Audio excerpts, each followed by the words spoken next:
Mediterranean. And so let's read about desertification. Okay. The On that map note, when we share. Yeah, I'm going to send this to Rich and see if I can tempt him to come to this.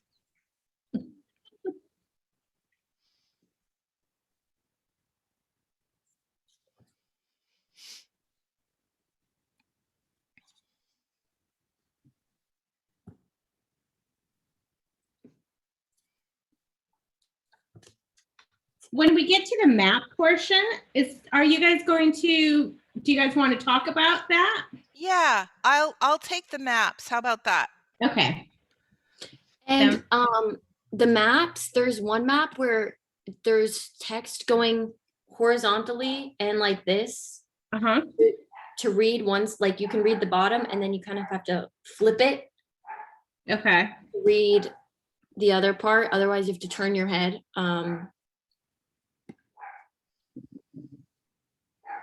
Do you know how to do that, Cindy?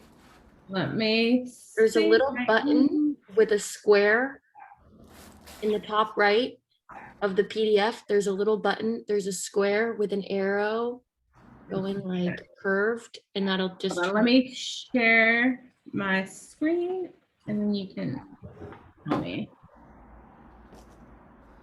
Yes. So this map. Yeah, this map.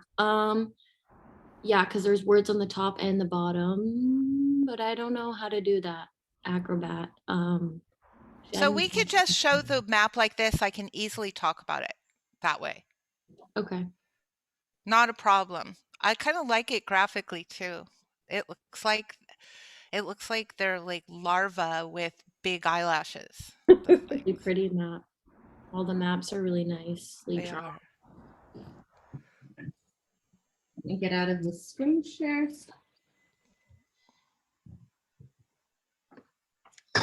I'll ping Newton too and see if we can get. Newton will only go to things if it's about him. He signed on earlier today, so he got the link. Ooh. And I saw that he'd signed I take it back. There is me saying terrible things about that big sweetheart.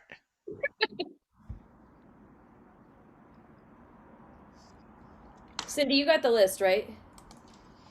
I do have the list. Okay. Jen, do you see that first person on our way in our waiting room? Yeah. Do we know that? I don't have that. She is? Yeah. It's number 5. Oh yeah, okay. So we haven't let anyone in yet, right? No, we haven't. I think Ken Mazur is such a similar name to Kelly Mayorski, who's also coming.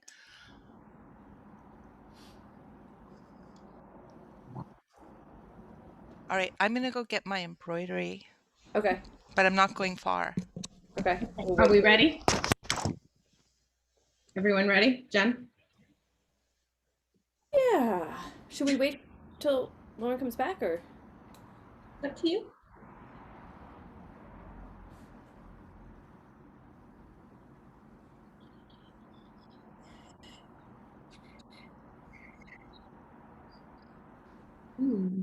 Lots of people waiting. Okay, we could start, I guess. Yeah. Right. It's kind of fun making them wait.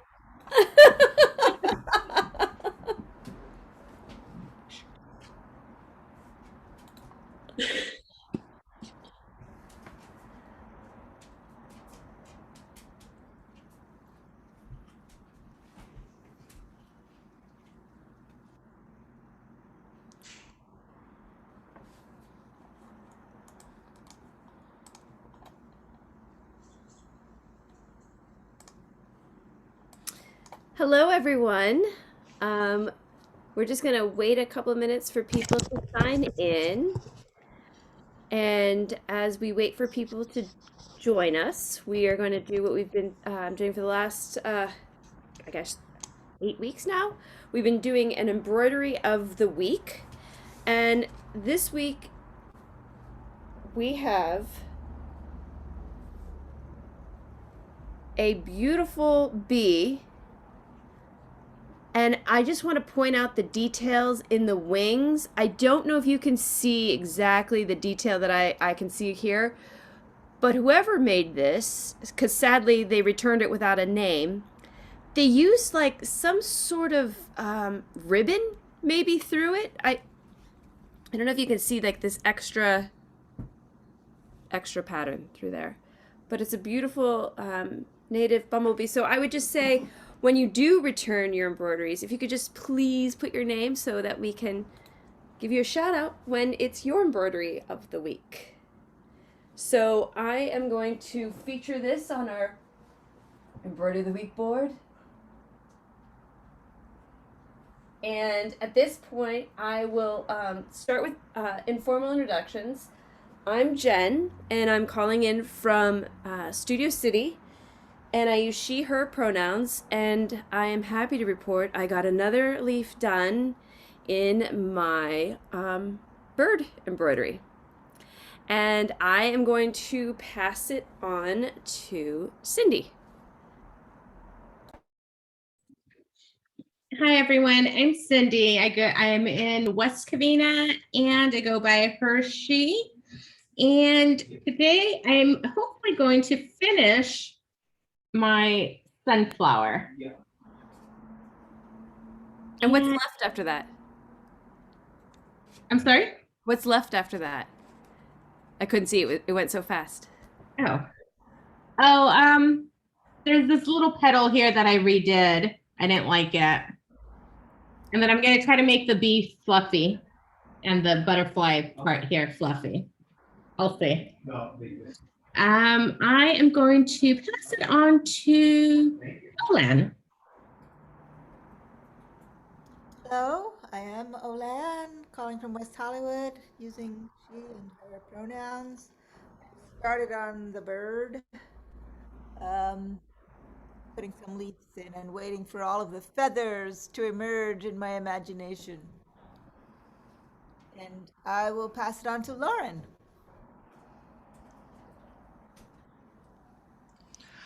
Thank you, Olan. Lauren calling in from downtown LA, and she, her pronouns, and I am still working on the raven.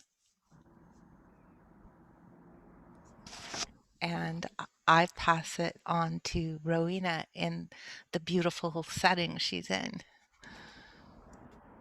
Hello, I'm Rowena. I'm in Mid-City, Los Angeles, and I am working on this delightful native bumblebee, loving the iridescent thread on the wings, and I use she, her pronouns. Very happy to see everyone. Cynthia, I'll pass it to you. Now, I just went, but I am happy to pass it to Kelly. Hi, I'm Kelly. I use she, her pronouns. I'm in Echo Park, and I'm actually going to be not mending, but I'll be cutting some insulation for a van project I'm working on. I came late, so I have no idea who hasn't gone. No, can you raise your hand, or Alex? I can choose for you. Okay, perfect. You chose right, Alex.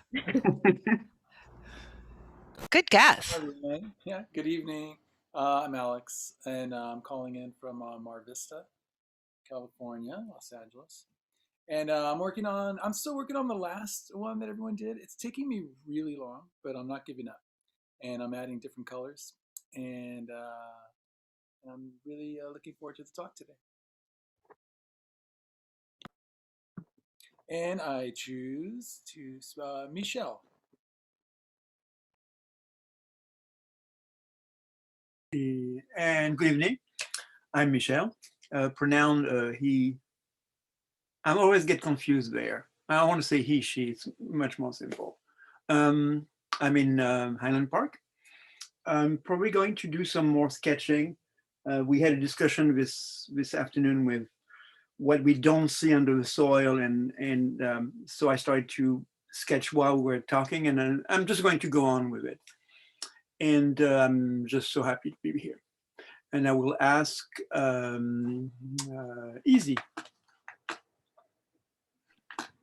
Hello, my name's Izzy. My pronouns are she, they. Tonight, working on this mule fat. And yeah, I'm here in Los Angeles, excited to be here tonight. And I will pass it on to Aaron.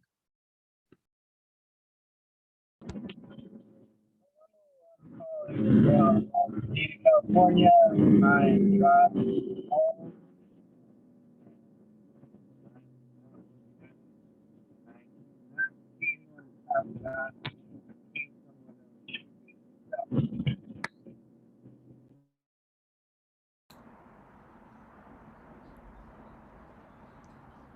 That was Aaron calling in from Mars. Okay, I think that Aaron wants to pass it to Joni.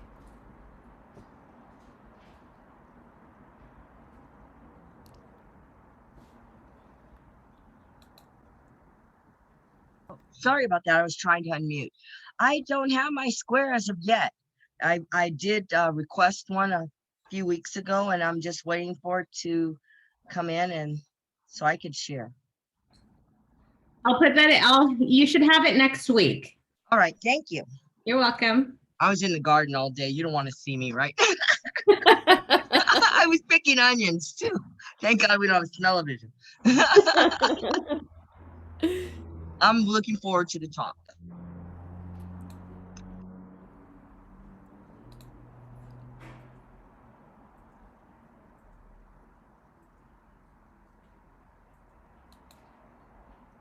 I think I was to kick it off to someone. How about Ken?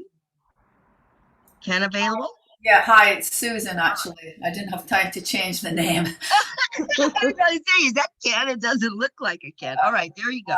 So I'm happy to be with everyone tonight. I'm calling in from the Santa Monica Mountains. Oh, and then I don't see everybody. Ola, did you go already? I already went. Who else is there? I don't. Beatrice. Hello there. How are you? Hi, V. Hi. I'm trying to figure out how to turn my camera around so you're not looking at my feet. That's what I get for not changing the back when I taught this Zoom class. But I wanted to say hello to everybody and also let you know, do you see the background, the virtual background? No. Oh, okay. Well, let's see here. I don't know what I'm doing. We just see your name. Okay. Oh, now we see it. Those are my scarlet runners. I wound up growing them from dried beans I got from a gift for Christmas. And instead of eating the green beans of the scarlet runners, I wound up letting the beans grow and dry. And I have the best pot of beans on the stove. Oh, wow. Yes, I'm real pleased. Is everybody well, though? Yep. Good. Maybe you want to pick somebody? Has Izzy gone? Yes, I have. I don't think James is gone. Okay. Well, then, James, you're on. Hi, everybody. I am James, he, him pronouns. I am driving in downtown right now. But when I get home, I'm going to be working on, I've been doing a ritual of working on cardboard oyster mushroom cultures while I'm listening. Maybe I can share it later, but really excited for the talk. Let's see.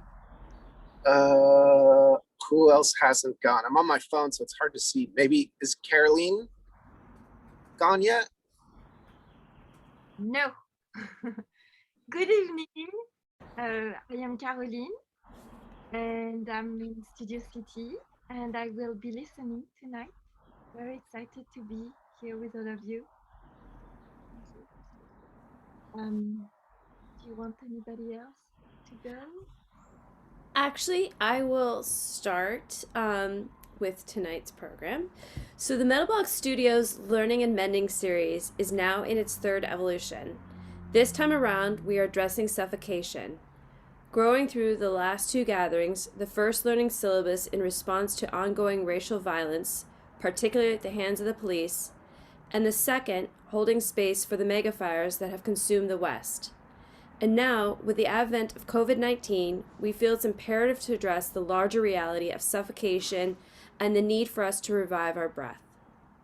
In order to get a deeper understanding of these crises and how they are interconnected, we are building upon the readings in the last two series.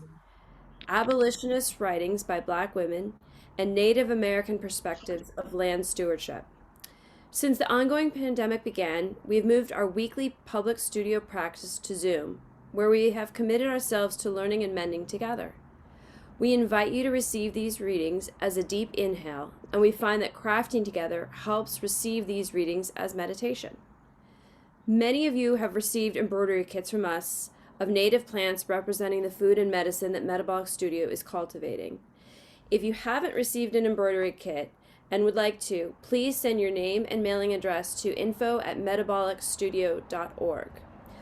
Some of the patterns that we have currently right now are some of these birds. Just with this, the raven, and this one.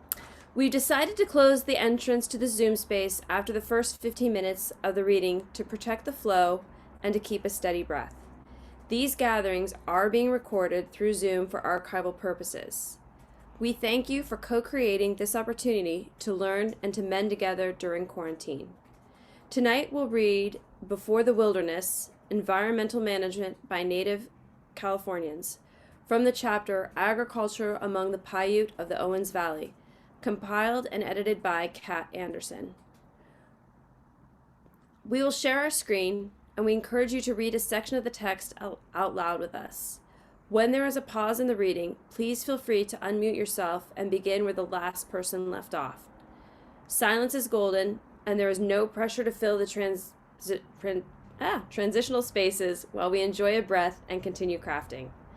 Feel free to jump in and continue reading at your comfort level. You don't have to read. It's also fine to enjoy listening.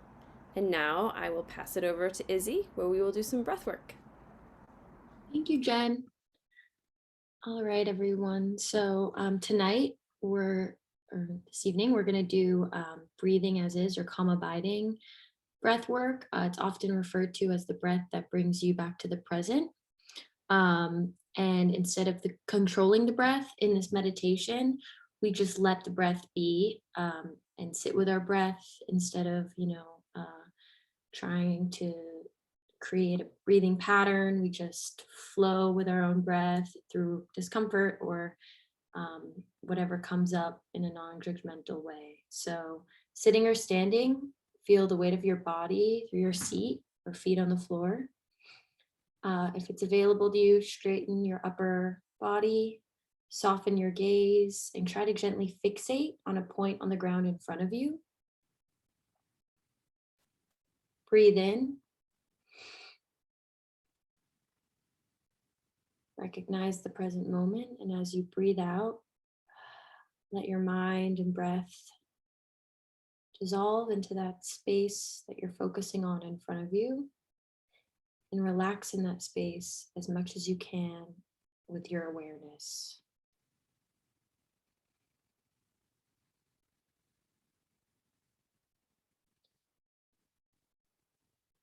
As we breathe, try to connect to the natural cycle of your breath,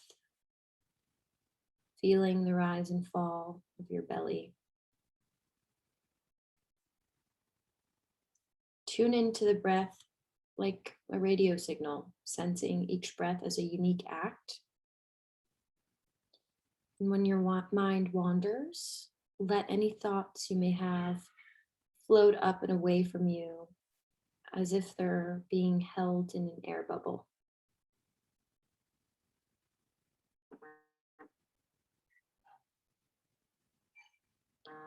Keeping focused on the present breath, we're aware of our meditation, but we're also allowing ourselves to relax into the awareness. It's that awareness that allows us to let go of any thoughts that may pop up into our mind and turn our focus back to our breath.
Take a deep breath in. Exhale.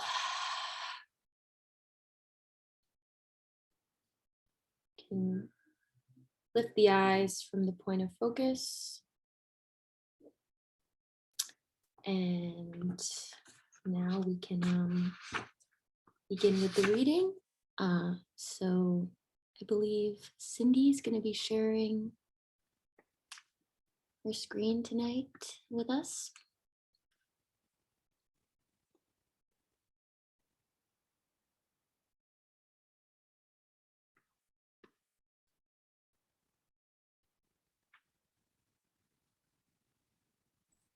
Okay, can everybody see that?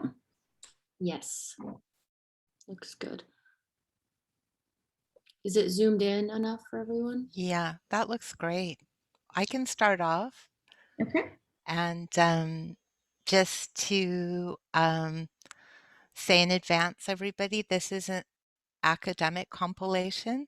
So read as much as you feel like it, and then stop when you want to let someone else pick up from you. You know, this is it's some dense writing. Natural and cultural setting. Owens Valley is a deep structural trough in east central California. The valley is over 75 miles long, averages 6 to 10 miles in width, has an average elevation of about 4,000 feet, and runs generally southeast to the Mojave Desert. High mountains rise like vertical walls within a few miles on either side of the valley. The Sierra Nevada to the west and the White Mountains to the east exceed 14,000 feet in elevation, making it the deepest valley in the United States. The valley is watered by the Owens River and its numerous tributaries which take their snowy origin high in the Sierra Nevada. Precipitation on the valley floor averages only 5 to 6 inches yearly due to its position in the rain shadow of the mountains. Annual snowfall averages about 12 inches. Summers are hot and winters are moderately cold. The average growing season is 144 days. Although formerly classified as Eastern Mono, The Indians of Owens Valley are now recognized as the southernmost division of northern Paiute. A definitive ethnography has been published by Stewart. There were probably at least 30 permanent villages clustered into a lesser number of land-owning districts between Round Valley to the north and Owens Lake to the south, making Owens Valley one of the most densely settled regions of the Hey, Lauren, entire I'm not Great. sure, but I think your sound stopped. I'm not sure if it's just my computer or. Really? I can still hear. No, I can hear her. Else is having difficulty. I think it might be your computer, Jen. Yeah, I can hear. Can you hear me, Jen? Now I can hear you. Yep. Okay. Should I go on? Okay. Yes, you can. Okay. The Aboriginal population of Owens Valley was probably at least 2,000. Many plant foods were collected in season in recognized territories, including a section of the valley floor and the adjoining mountain slopes. Especially important were pine nuts and the seeds of Indian rice. Wild rye, love grass, and many others. Hunting for mountain sheep, deer, and jackrabbits, and fishing in the Owens River and its tributaries were also very important subsistence activities.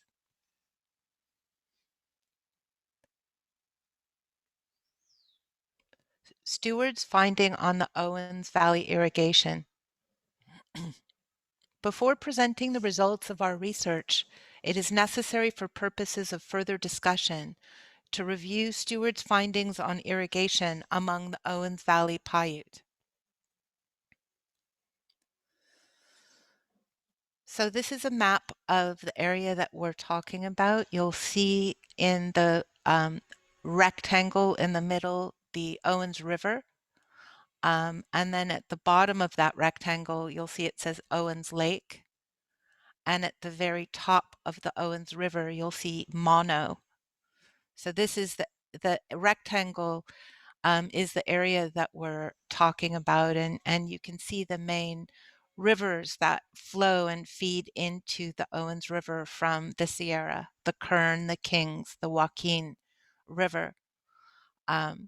And then this map is showing us more of the whole Great Basin. So you can see on the far rectangle in Utah at the top, it says Great Salt Lake. So this area between Salt Lake and Mono Lake is a very ancient part of geographic history, and in fact used to be an inland sea until a great earthquake created a rift that created the Colorado River. This was, the Columbia River. This was all an ocean, so you can still find many vectors of sea life out there in the Great Basin. So I wanted to show you this map, and we can go to the next one.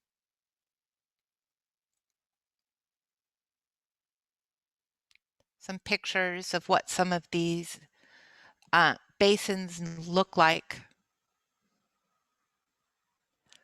Environment of Owens Valley above, view to the southwest across Round Valley, Horton Creek in center background. Irrigation was reported by von Schmidt just below the center of the photograph. Below is the Owens River just southwest of Bishop, viewed to the southeast with the Inyo Mountains in the background.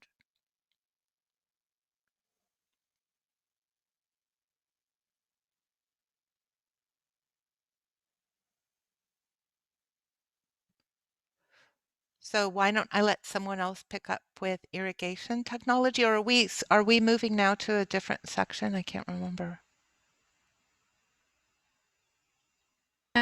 We're continuing. The next piece would be here, fully accepted. Okay. We're starting here. It continues from the page before the map. Right. So imagine a wonderful sentence that precedes the word fully accepted, and I will go on. So, wonderful sentence I don't remember. Fully accepted his informant's statements that the practice began in Aboriginal times. Stewart's data were entirely ethnographic, however, and he furnished almost no historical documentation shedding light on the antiquity of the practice. The following information on Owens Valley irrigation is summarized from Stewart.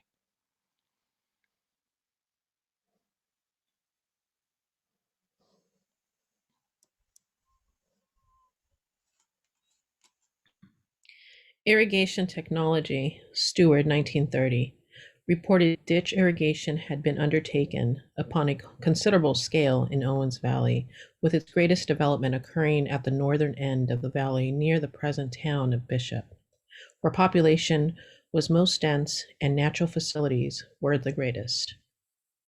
On each side of Bishop Creek at Pitana Patu was an irrigated plot. A northern one measuring 4 by 1 to 1.5 miles, and a southern plot approximately 2 miles square. The irrigation system for these fields consisted of a dam on Bishop Creek, about a mile below the Sierra Nevada mountains, and a main ditch leading to each plot. The northern ditch was over 2 miles long, and the southern more than 3 miles long, both immense earthworks, the size of a modern canals. Stewart, 1930, 151, 157.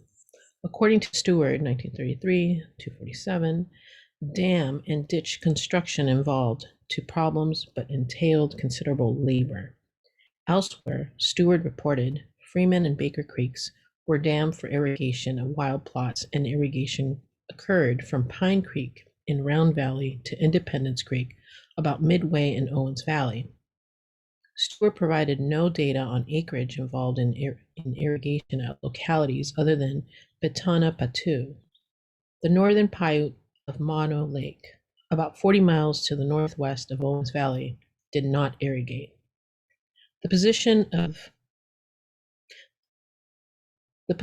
head irrigator, Tuvaju, was honorary at Patana Patu, and he was elected every spring by popular assembly. The district headman announced the time to begin irrigation, and it was approved by the people. South of Bishop at Big Pine, the headman also served as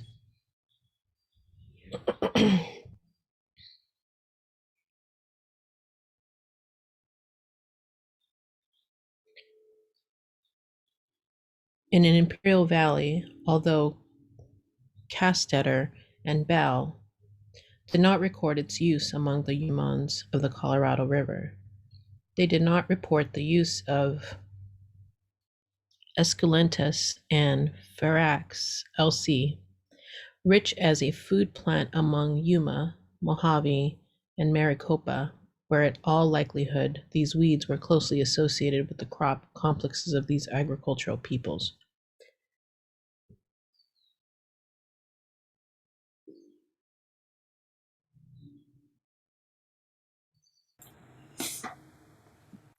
Anthropologists and others interested in the process by which man moved from hunting and gathering to agriculture have created a semantic jungle of terms for initial stages in that evolution.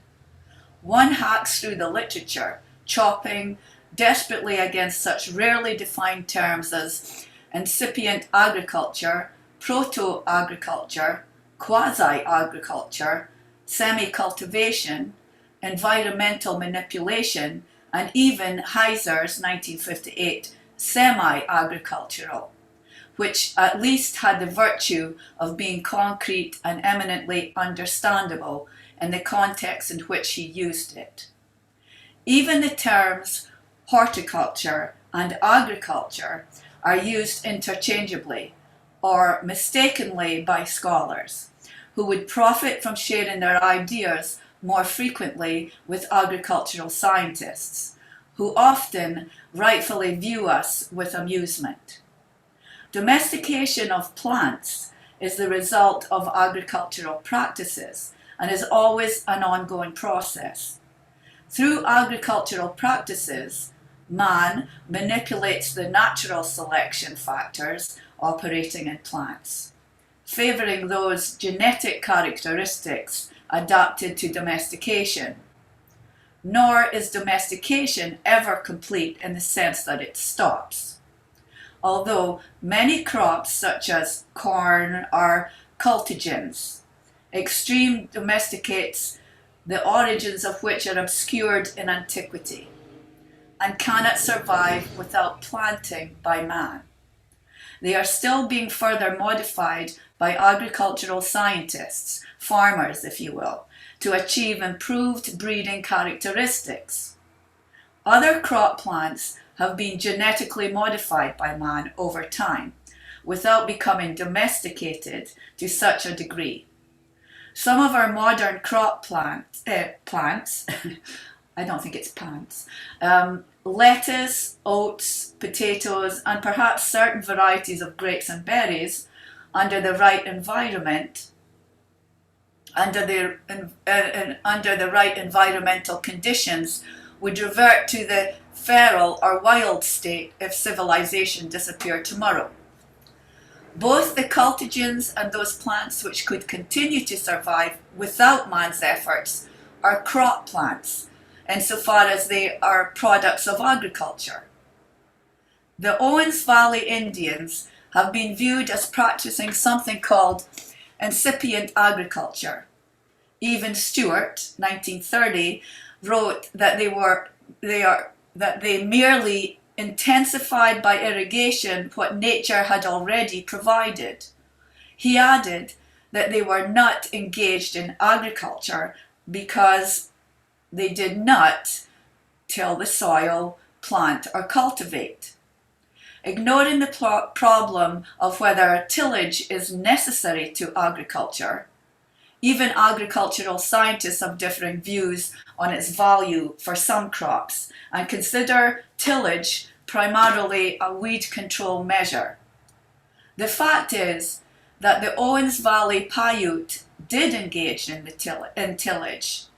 Their digging sticks were used to turn the soil over to a depth of 6 inches or more, and harvesting the underground plant parts of their 2 primary crops. While they did not possess the plow, neither did any of the other agricultural peoples of the Americans. Stewart's oldest Paiute informants were very young men at the time white settlers began moving into the valley. Soon afterwards, they became embroiled in the Indian War, which led to the abandonment of the Owens Valley irrigation system. It's doubtful that these informants possessed more than rudimentary knowledge of the system of vegiculture or root crop cultivation practiced by their people and vegiculture entails, a very complex ecosystem, as Flannery, 1973. Neither of the oldest informants had worked as head irrigators. They may have had only a vague knowledge of harvesting methods, which were always carried out by women. We cannot know, for example, to what extent the women harvesters may have engaged in weed controls of intrusive plants, while gathering the 2 primary crops in their field plots. Certainly Davidson in 1859 speaks of irrigation as being practiced with great care. That's Wilkie Lawton, 1976. Davidson also reported that the grass nuts were reproduced by planting, which contradicts Stewart's informants. Wilkie, and Lawton. We will probably never know whether the Owens Valley Indians engaged in planting, but it seems evident that something resembling planting took place. The smaller corns of wild hyacinth were probably returned to the earth during harvesting to ensure continued reproduction. Many of the smaller tubers of yellow nutgrass would become detached from the roots of the plant and remain in the ground during digging. Others probably fell from the roots to the surface of the ground. One method of controlling cyperus as a weed in the agricultural fields is to till the ground and bring the tubers to the surface where they die in the sun.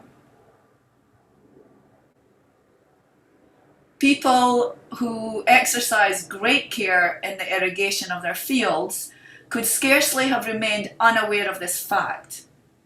In all likelihood, the soil was tamped over detached tubers and corns after digging to ensure that continued propagation.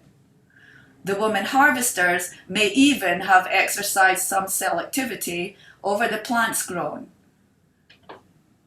culminating less palatable specimens and thus transmitting improved genetic characteristics to future harvests.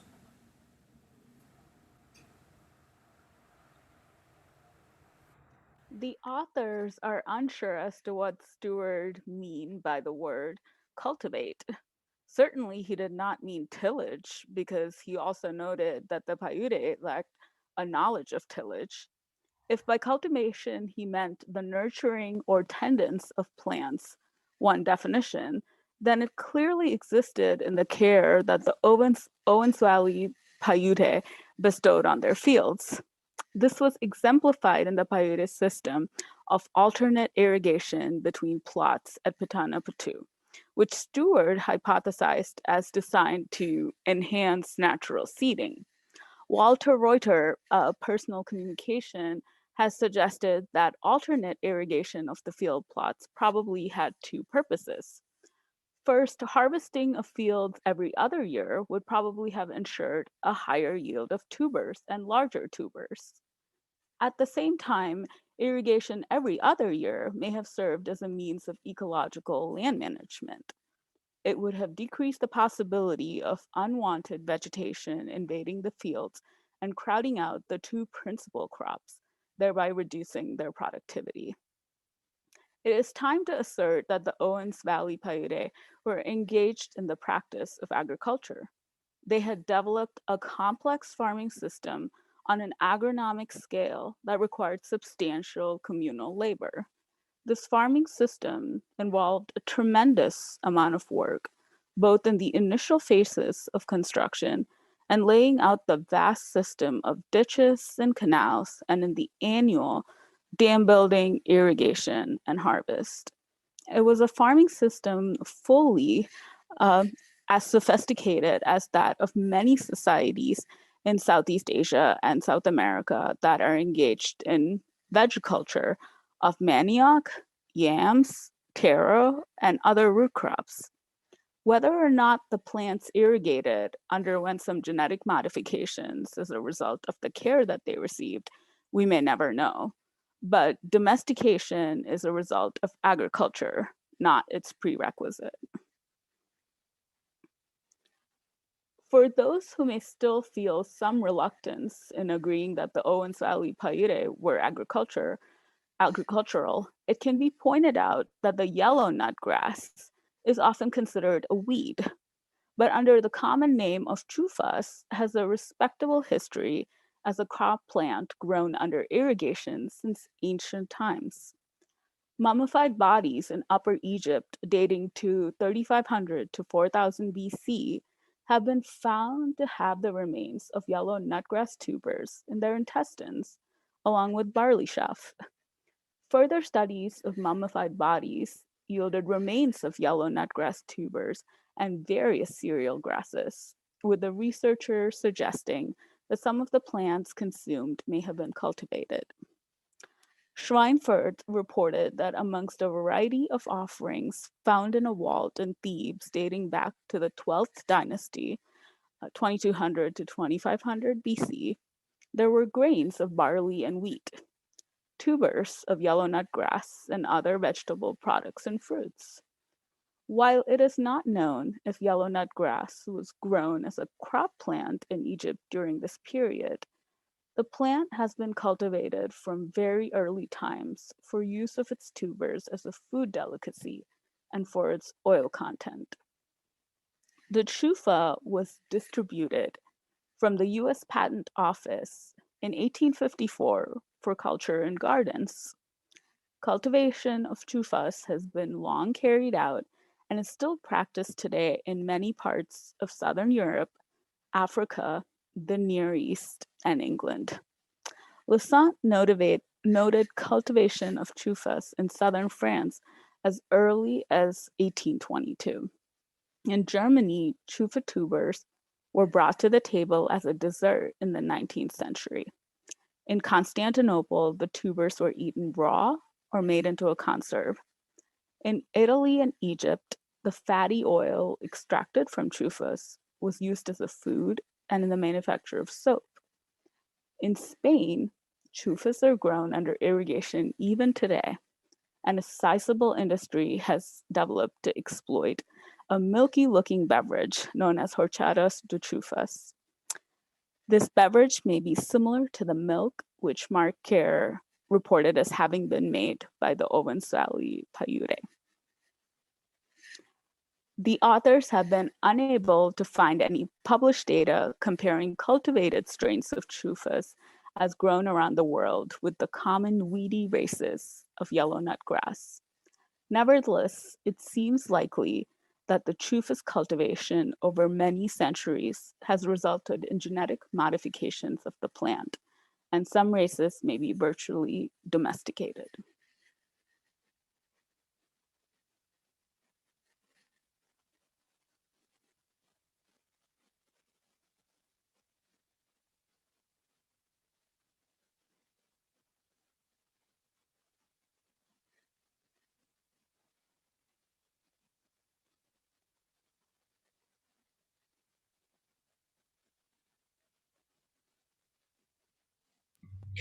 If Owens Valley agriculture stretches back to any considerable depth in time, it is probable that some genetic modification also took place under the agricultural system employed by the Owens Valley Paiute.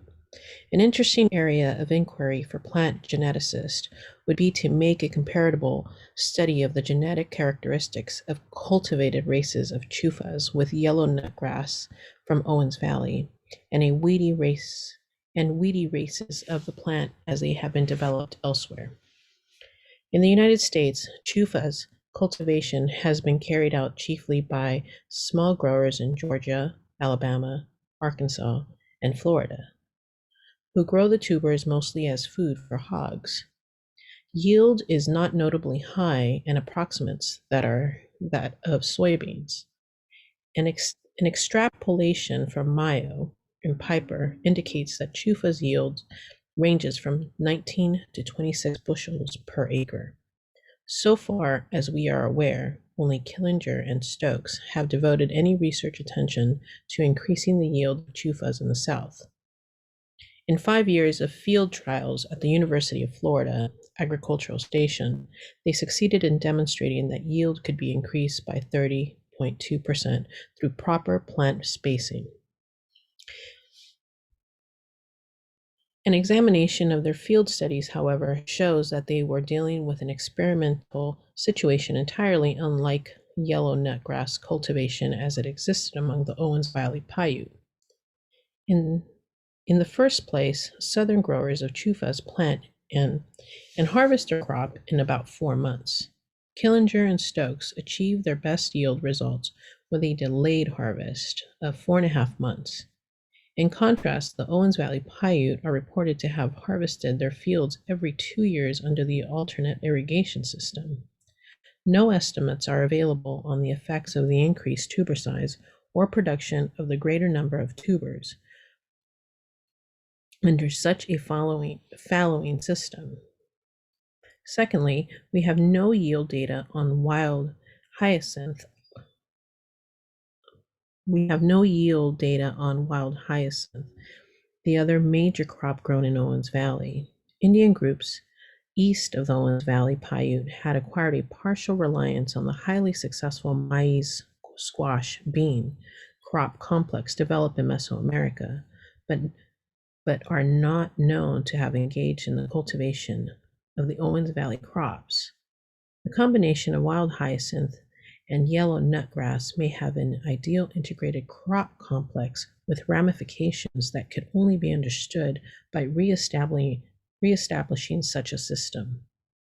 A nutritional analysis of yellow nutgrass from Owens Valley was conducted for us by J.G. Waynes of the University of California, Riverside. Protein content of yellow nutgrass tubers was found to be almost equivalent to rice as a staple. Plain tubers had a protein content of 6% tubers with fiber removed, probably the state in which they were eaten by the Paiute, 7%, and tubers with rind removed 8%. Data extrapolated by Killinger and Stokes showed that Florida chufas over 2 seasons had protein content ranging from 4.65% to 5.24%. Killinger and Stokes also reported that chufas contained slightly more than half the oil content of peanuts. Those who may question whether the Owens Valley cultivated plants can really be considered an agricultural complex should recognize that one of the 2 primary wild plants has been shown here to have a long history as a crop plant. To refuse to accept it as a crop plant in Owens Valley, or its production, there are constituting agriculture, while accepting it as a crop plant elsewhere in the world is to employ a doable standard of reasoning.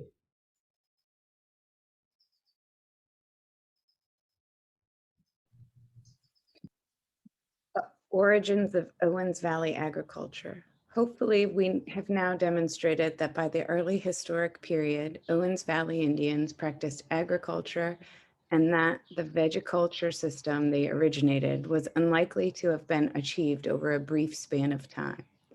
The 2 primary questions to be resolved are, how did a system of agriculture begin in Owens Valley, and what impelled these people to start along the path to agriculture? As noted earlier, Stewart offered 3 hypotheses to account for the irrigation in Owens Valley. 1, an ancient practice of irrigation may have preceded the diffusion of cultivated plants in the Southwest and survived in Eastern California. 2, irrigation may have diffused from a horticultural complex of the near or remote past in the Southwest. 3, Paiute irrigation may have been of local and independent origin. A 4th hypothesis was presented by Treganza, who argued that ditch irrigation was acquired through Caucasian contact after 1850. This hypothesis can be dismissed, however, since we have already established that the Owens Valley agriculture was well developed before the beginning of the American period. A 5th hypothesis has had currency in anthropological circles for some time, with reference to early historical agricultural practices among California Indians, including the Owens Valley Paiute. We will refer to it as the renegade neophyte hypothesis. According to this line of reasoning, a renegade neophyte, Christianized Indian, ran away from a mission, probably Mission San Jose or San Gabriel, and found shelter in Owens Valley. Having been trained in agriculture by the Spanish, the neophyte or neophytes applied that knowledge in Owens Valley. Such a hypothesis presumes, however, that a non-Paiute could have persuaded an alien group to organize a vast communal effort of ditch digging and dam construction, develop at least a 2-crop agricultural complex using indigenous plants, conceive of a cropping system to increase yields of plants, and persuade the Owens Valley Paiute to abandon part of their seasonal round of activities, while an untried new system was being worked out. It also presupposes that this new system reached maximum efficiency so rapidly that it quickly spread from settlement to settlement across the Owens Valley and was established by 1820. All of this is unlikely and based on the assumption that a non-Paiute could achieve prestige as a leader within the tightly knit social organization of another Indian group. The historical record indicates that when neophytes fled the missions, they also took with them the Spanish crop complex. Zenas Leonard in 1834 found such a group of neophytes west of the Sierra Nevada, probably along the Kern River, growing corn, pumpkins, and melons. They had left Mission La Purisma after the revolt there in 1834. For that matter, there is considerable documentation showing that some California Indians acquired crop plants from the Spanish, but ignored the irrigation technology and relied on rainfall. A more plausible version of the above hypothesis is that an Owens Valley Paiute might have emigrated to one of the Spanish settlements near the coast during the early mission period and acquired some knowledge of agriculture as a worker there. Many Indians from the interior, such as the Cahuilla of the Colorado Desert, regularly visited the Spanish pueblos to obtain work during the planting and harvesting season from the 1780s on into the Mexican period. Steward's first hypothesis that an ancient practice of irrigation preceded the introduction of cultivated plants into the Southwest and survived in Eastern California has no evidence to support it. We therefore agree with Steward in rejecting it. Considerable merit lies in Stewart's second hypothesis that irrigation may have diffused from a horticultural complex of the near or remote past in the Southwest. Canal irrigation was probably underway about 2,000 years ago among the Hohokam of Arizona, several hundred miles to the southeast of Owens Valley. Until recently, it has been believed that the northwest extension of Aboriginal horticulture in later times was probably in Pahrump Valley and Ash Meadows in southwestern Nevada, where cultivation entailed planting small fields of corn and associated crops and using a little irrigation. Since these people were within about 150 miles of Owens Valley, it seems probable that the Owens Valley Paiute were familiar with irrigation practices in southwestern Nevada. More recently, Jensen reported finding corn cobs in dunes near Lovelock, Nevada, and the remains of a possibly man-made ditch, which may prove to be some kind of ancient irrigation canal. Partial reliance on horticulture may be of wider distribution in the Great Basin than heretofore believed.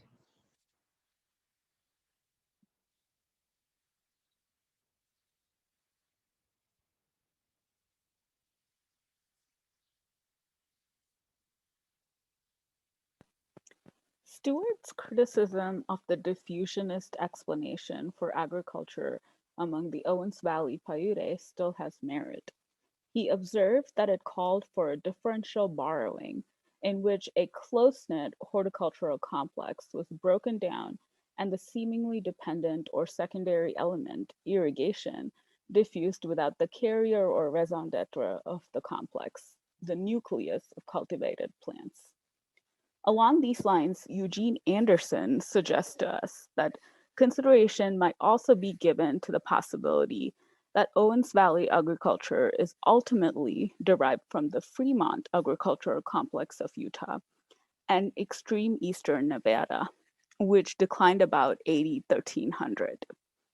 He noted that in a situation which is marginal for a particular crop or crop complex because it is beyond the normal range or climatic conditions have deteriorated, crops might perform so poorly and weeds so well that the crops are abandoned and weeds encouraged. This might have occurred with the decline of Fremont agriculture and diffused across southern Nevada to survive as irrigation agriculture in Owens Valley. While no data are available to indicate that such an event occurred, the idea is not unreasonable. Oats originated as weeds of marginal wheat cultivation.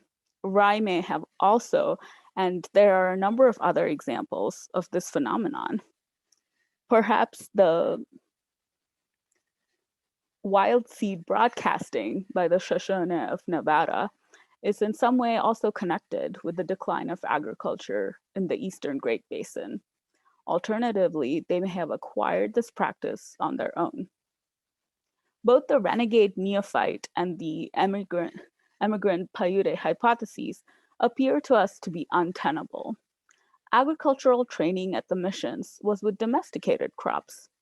To bring back knowledge of irrigation to Owens Valley and then apply it to the cultivation of indigenous plants would require an individual of astonishing leadership skills and a visionary on the order of genius.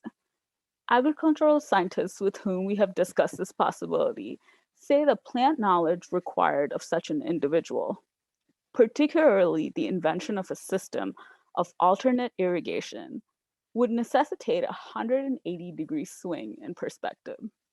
We therefore reject the idea that an Indian leader of whatever origin, combining the qualities of both Johnny Appleseed and Luther Burbank, appeared suddenly amongst the Indians of Owens Valley during the Spanish period, preaching a naive or native green revolution.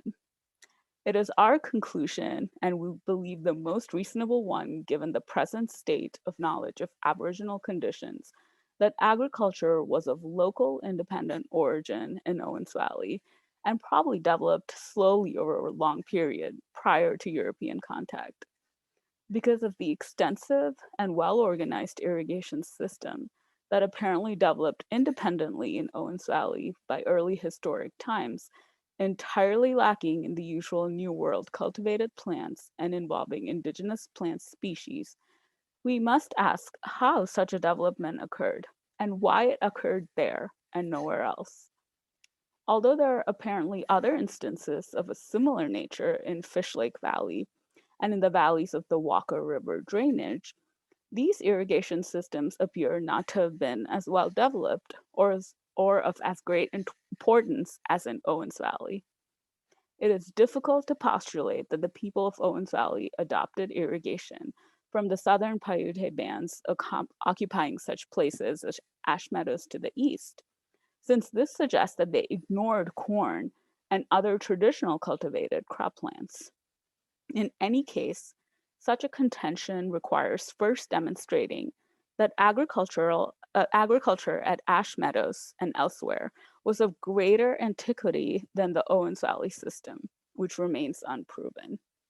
For whatever reason, the people of Owens Valley began irrigation. It is easiest to imagine that they were simply expanding on natural conditions that existed there. This was the position to which Stewart returned shortly before his death. And that concludes our reading for tonight. Thank you everyone for reading. So before we get started with the discussion, I just want to introduce a little breathing exercise so that we can regather ourselves and kind of digest what we just read before we get started talking about it. So I was thinking, because we sit for a really long time, if we wanted to like stand and do a little stretch, that might be nice. Or even like, I don't know, I kind of want to stand, so I'm going to, if you want to join me, and just shake things out a bit. Might be nice to, my body's cracking.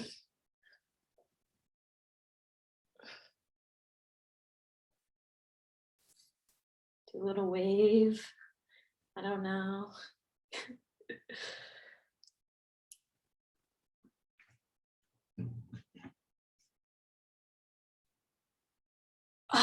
Okay.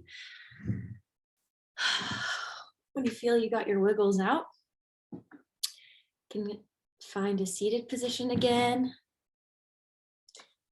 And If you want to close your eyes with me during this breathing exercise, I invite you to. I'll wait for everyone to get seated.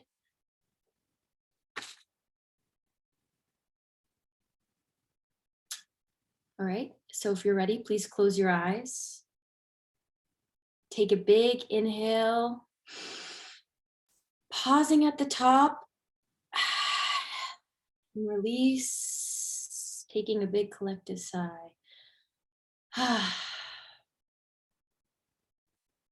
Take another inhale, release and sigh, letting go of any tension you might be carrying. Inhale deeply. Exhale, sigh. Melting deeper into our presence in this space right now.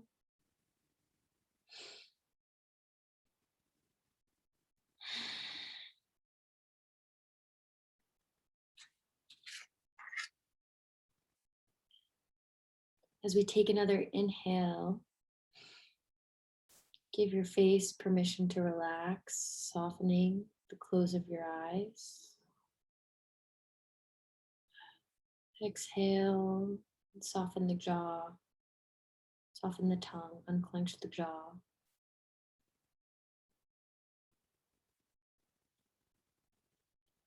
Inhale and spread wide across the chest. Exhale and melt the shoulders down away from the ears.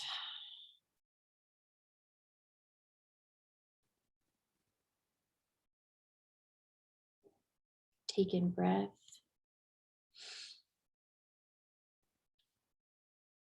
Exhale, let go.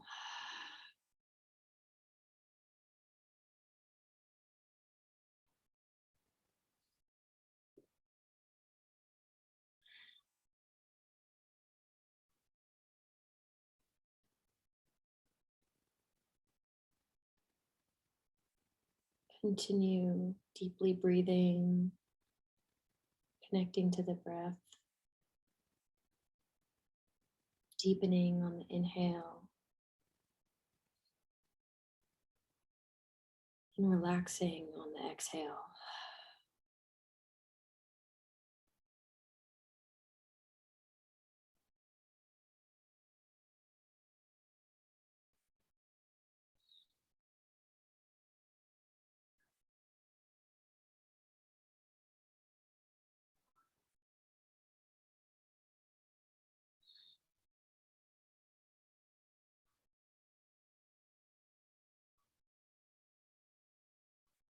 Allow thoughts to float away when they drift into your mind.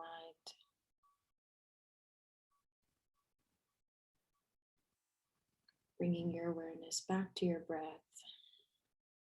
and the deepening of your breath.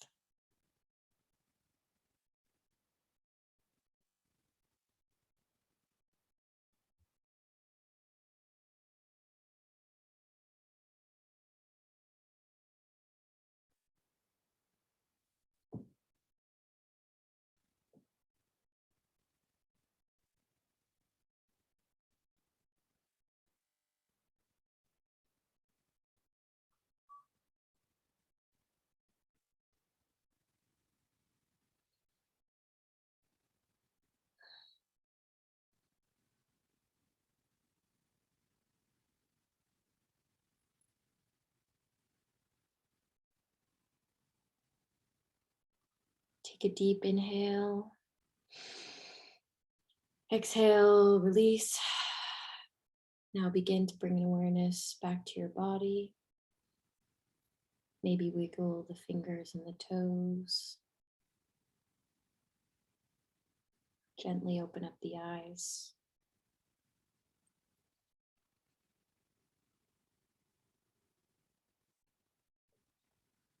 And when you're ready, we can return to this shared space.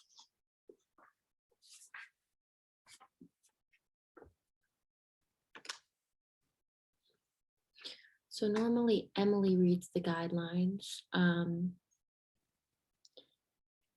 Should I read those or? Okay, let me get them open. Sorry, I didn't have them. I just put them in the chat bar. Oh, okay, great, thank you. So we are not experts, but inspired generalists. We invite you to join us on the road of becoming more fluent in some of the challenging ideas of our times. We will hold each other's best interest at heart, and we hope everyone has come to the table to learn, grow, and share. Let's all share responsibility for including all voices in the discussion. Let's try to stay focused on the reading and how it makes us feel. We welcome those of you whose minds are bursting with tangential thoughts to write them in the chat bar. In the unlikely event that a disagreement arises, we take this as an opportunity to expand our knowledge rather than defend a position. By staying on the Zoom call, we are agreeing to these community guidelines for our discussion period. So I'm briefly going to read some talking points for the discussion period.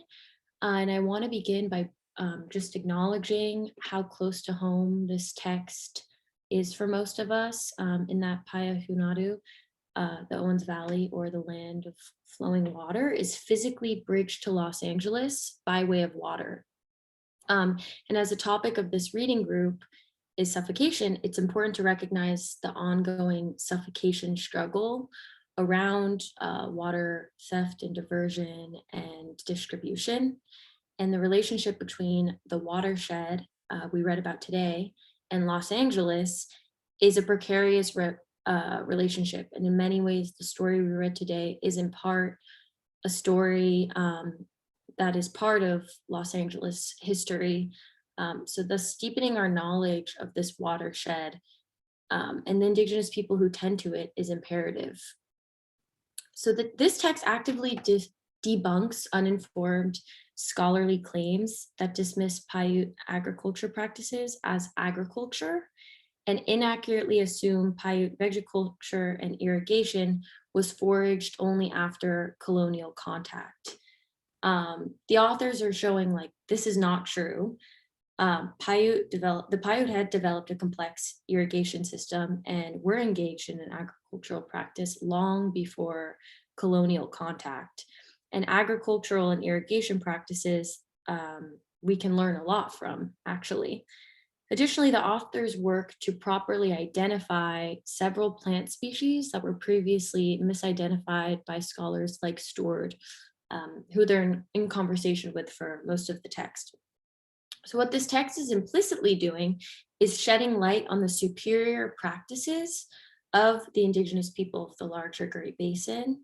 That indigenous people here were not just living in the so-called wild, as so often posited by Western scholarship, but that indigenous people were and have been in an active engagement and mutual relationship with the land that they actively participated in and still participate in shaping the land. And in a conversation the other day with Lauren, she put it really well that any knowledge that reveals to us the shape of the land before colonial violence can help us re-enchant, help us in the land's re-enchantment practices, to call back to Federici last week with our discussion on re-enchantment. So this text also sheds light on the contingency and discrepancy of language. The authors chop through the semantic jungle, as they say, of loosely defined terms describing different types of agriculture. For example, incipient agriculture, proto-agriculture, quasi-agriculture, semi-cultivation, environmental manipulation, and semi-agriculture. They even mention that terms such as horticulture or agriculture struggle to be defined. So what they're showing is that these terms are actually far more complicated than necessary, as there's not one hyper-specific category of agriculture, and rather there's a spectrum between, on the one side, the so-called wild, for lack of a better term, and on the other side, mindful landscape practices. Instead of just saying agriculture is X, Y, or Z, it has to fit into these categories. There's actually a fluid exchange happening, and it's almost a spectrum. So by trying to define agriculture in a rigid and hyper-specific fashion, we're limiting ourselves and our possibilities of engaging with the land in different types of cultivation. So there are edges that form between the spectrum, and for lack of a better word, the wild and cultivated. And these edges are murky. They're not set in stone or solidly defined. And the edges function kind of like a continuum, to speak to when Newton Harrison was talking to us about the continuum of the forest. They can be tended to by those who inhabit them. So I guess some questions I have tonight, please to open up the conversation, is how can you or do you relate to the edges of the spectrum? Are you observing the edges in your own life? And what kinds of practices do you make in those spaces of the edges? So I'll open up the floor for anyone who has anything to say. Sorry, that was a lot of information thrown at you. Yeah. Thank you so much, Izzy, for your another brilliant bridge between the text and the conversation. I really love this text, and I hope you all did too. And this idea that that agriculture is continually developing. Like there was a statement in there that it is by nature being influenced by so many things, and it's an ever-changing practice. Is a really interesting edge to think about. Like, what edge are we currently in with that? So for me, one of the things that has been really interesting is that for the last 2 years, together with a lot of people on the screen, we've been exploring the edge between the railway tracks and a highly compacted brownfield, or a place incapable of supporting much life because it was really heavily toxic. And we've been caring to try and listen and learn from how the land responds to our probes on how to catalyze the web of life there. And one of the things that's been surprising about that edge is that the work we're doing is now literally spilling onto the railway tracks. So life is, as Newton likes to say, life is abundant. Life is so abundant in such a harsh situation that marigolds and California poppies and various other like native grass seeds have gone under the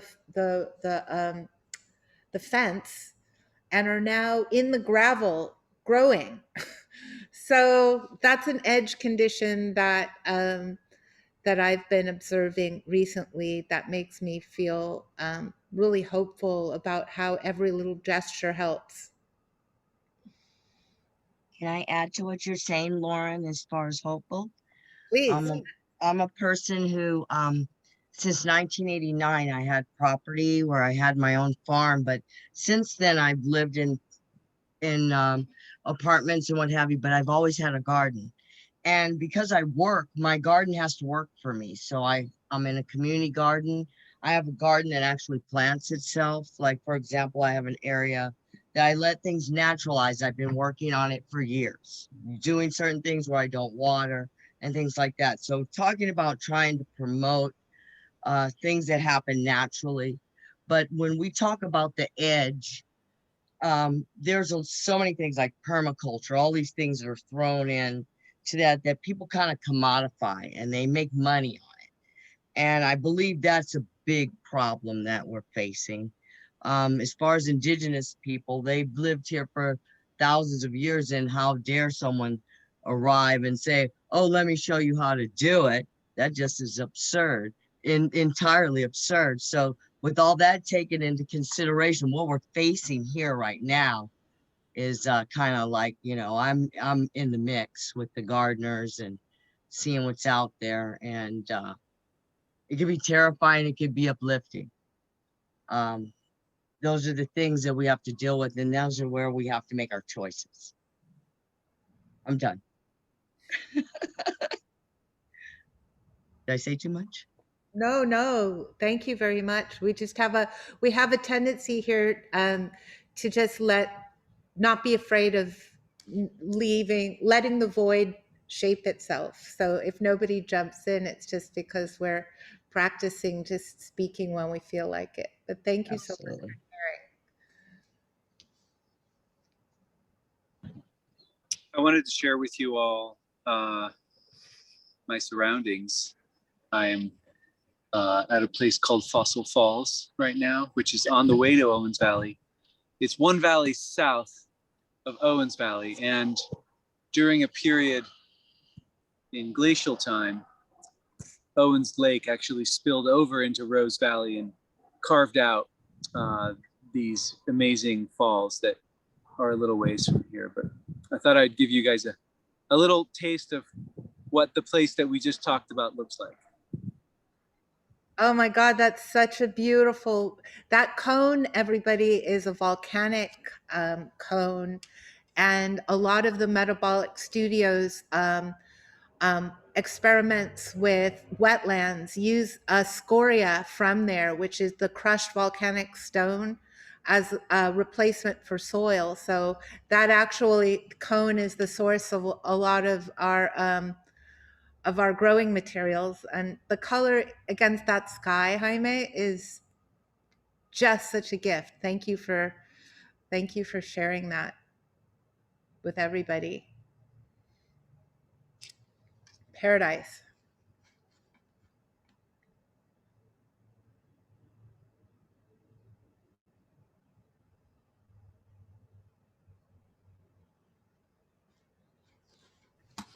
I moved inside because I was getting cold outside, but I loved what you were saying, Lauren, about a rail yard becoming a garden.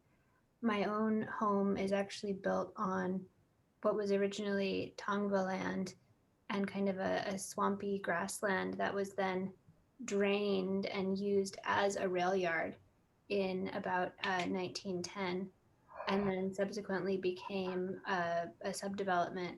But our property is on a really strange diagonal cut because it was the end of the railroad where the trains would come in and turn around. And even within a couple of human lifetimes, we've been able to start to restore, and we have a lot of native and low water plants that we're putting in. So I feel like when you take an initiative, it has unintended consequences. And one of my favorite parts of living in this community is volunteer plants that I recognize from neighbors' yards. Some chrysanthemum seeds that came down of their own volition and established themselves. And I think that there's a lovely kind of really kind of the word culture, like agriculture, but also like culture, because the chrysanthemums that came down from my neighbor's house, she said that she actually had gotten from her Korean family.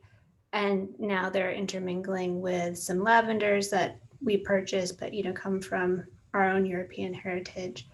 And I think that the possibilities for new ecosystems and new recognizing the possibilities for a symbiotic relationship and coexistence come out of some of those edges and pushing a little bit to see where can we expand.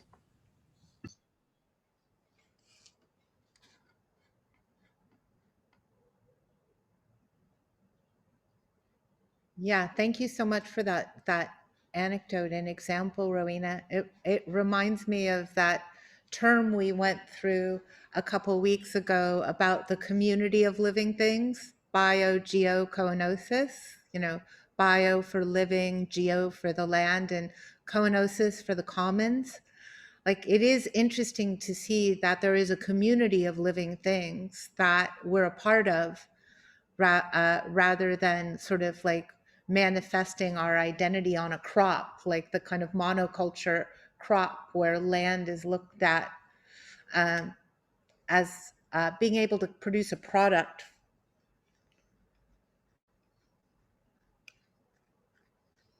Yeah, and I think the Vandana Shiva reading early on about biopiracy, what was it, monocultures create a monoculture of thinking. And what you described today as sort of the violence of a colonial aesthetic, that was actually really challenging here when I was advocating for my low water garden, because the homeowners association, the historical preservation board, has decided that the history that is the most important in this neighborhood is the history of the 1920s, and they're committed to a so-called common landscape of green lawns, which seems like it's not only echoing colonial violence but also reimposing a form of violent water exploitation that we can't be doing. And so it kind of all connects and all circles back.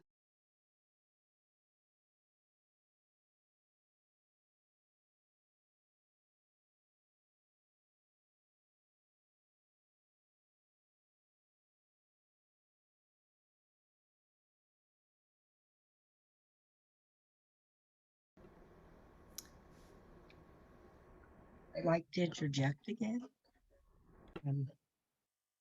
Like I was saying, I have a garden and I work a lot, but one of the things that I've always tried to do is treat the soil properly so I don't have to use the water. I actually let a lot of volunteers come, and it makes it easier for me because I'll always have something to eat. I was doing a little video in my garden. I work with some people. Sometimes I do little videos for them for garden practices and what have you. And it's amazing thing to see what I can maintain without even going there for like a couple of months. I've been doing this since 1989, and it's an amazing thing that I can do it in a bed, like in a community garden, with certain practices. But the edge, I mean, there's things that I have, and I work with that are on the other side, say, of a parking lot where people park on a fence, like berries that are growing that people get to have. I get their weeds, they get my berries. So there's all kinds of edges.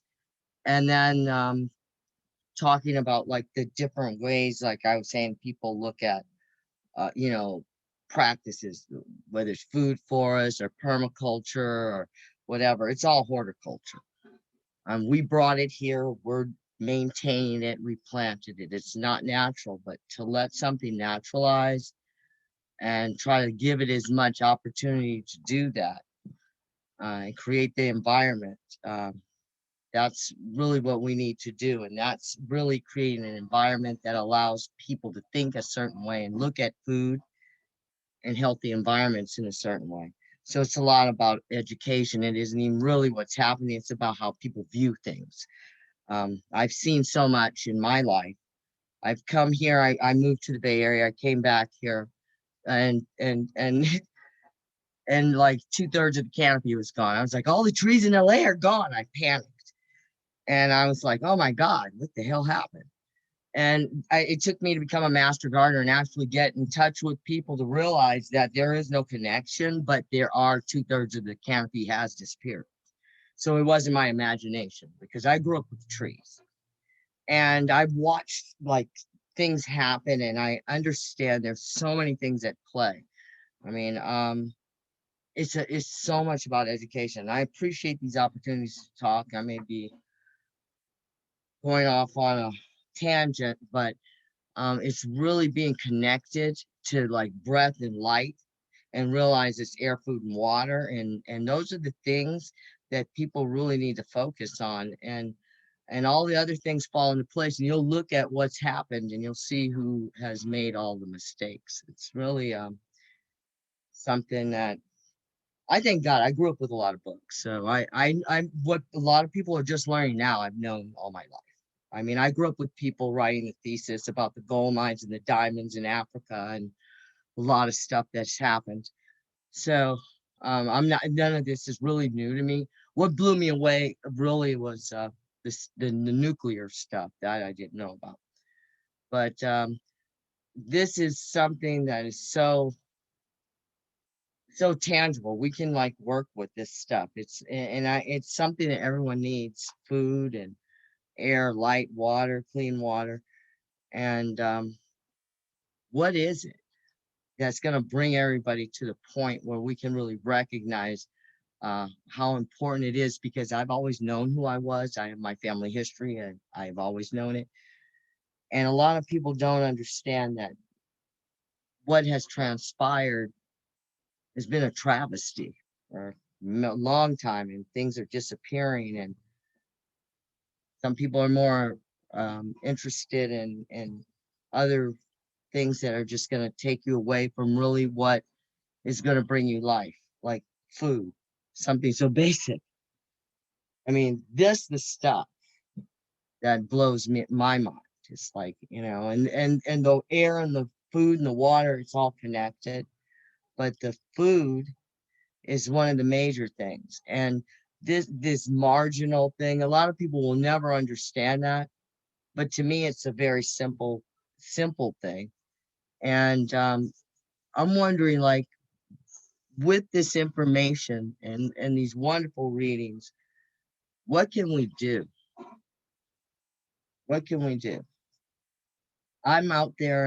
I create a video. I try to help people learn how to handle their garden, but there's so much more we could do. And I'm at that point. I really want to know. I'm out.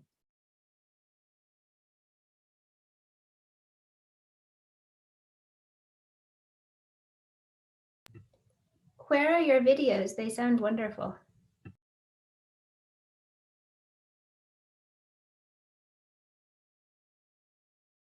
Myself here. I muted myself. All right. Well, I do them for it's a nonprofit that works with a lot of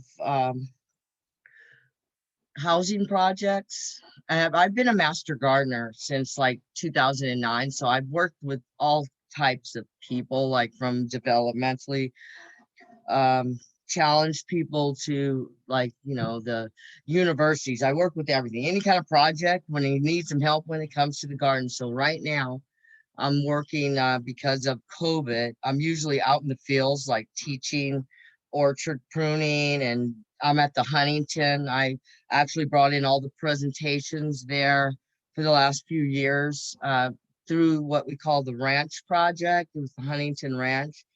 And it was just a lot of things I do. I'm farmers markets, I do all that kind of stuff. I like to talk to folks. You can see I can talk, but at the end of the day, I want to impart some information on people that they need. And so I'm constantly taking classes. Maybe I need to take a lot more. Every time I take something, I think I shouldn't, but I'm doing these things for help people who are in these housing projects. Let me stick to the point.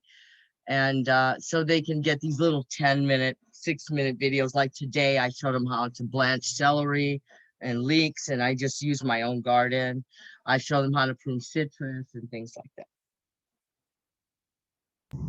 Joni, can you share your videos on the chat, or do you have a link?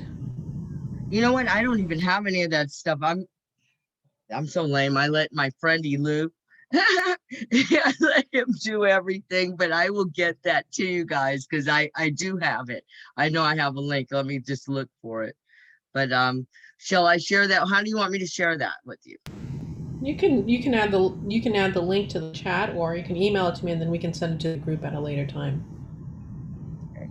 I didn't get the one today. He hasn't completed, but I do have one about citrus. And darn it. Next time I'll be ready for you guys. I'll have it all on a page and I could like just cut and paste and do that. Okay, how about that? Does that work?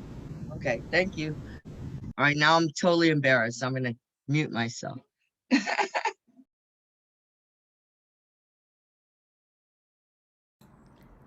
Would anyone like to share the embroidery that they're working on? Or anything else that they are doing?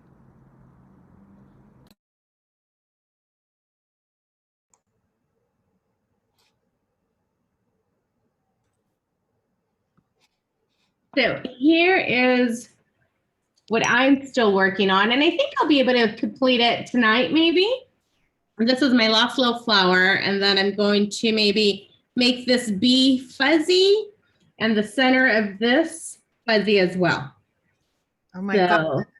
The colors are so amazing, Cynthia. Thank you.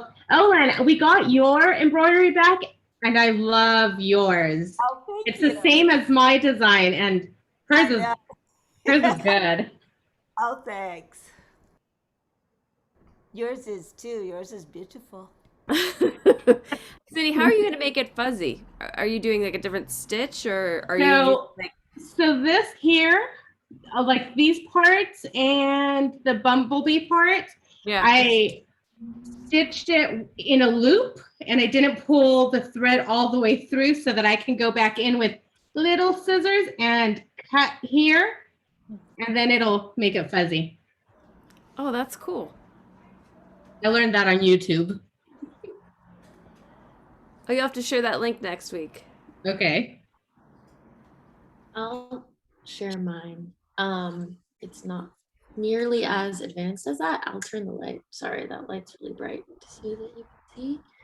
I'm just working on my humble little mule fat compared to Cindy's extravagant butterfly and flowers.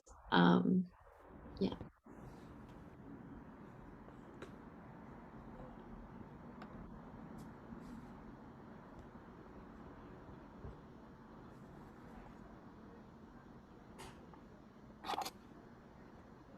You know, Well, oh, go ahead. I ran out of thread on something, so I started getting really frustrated.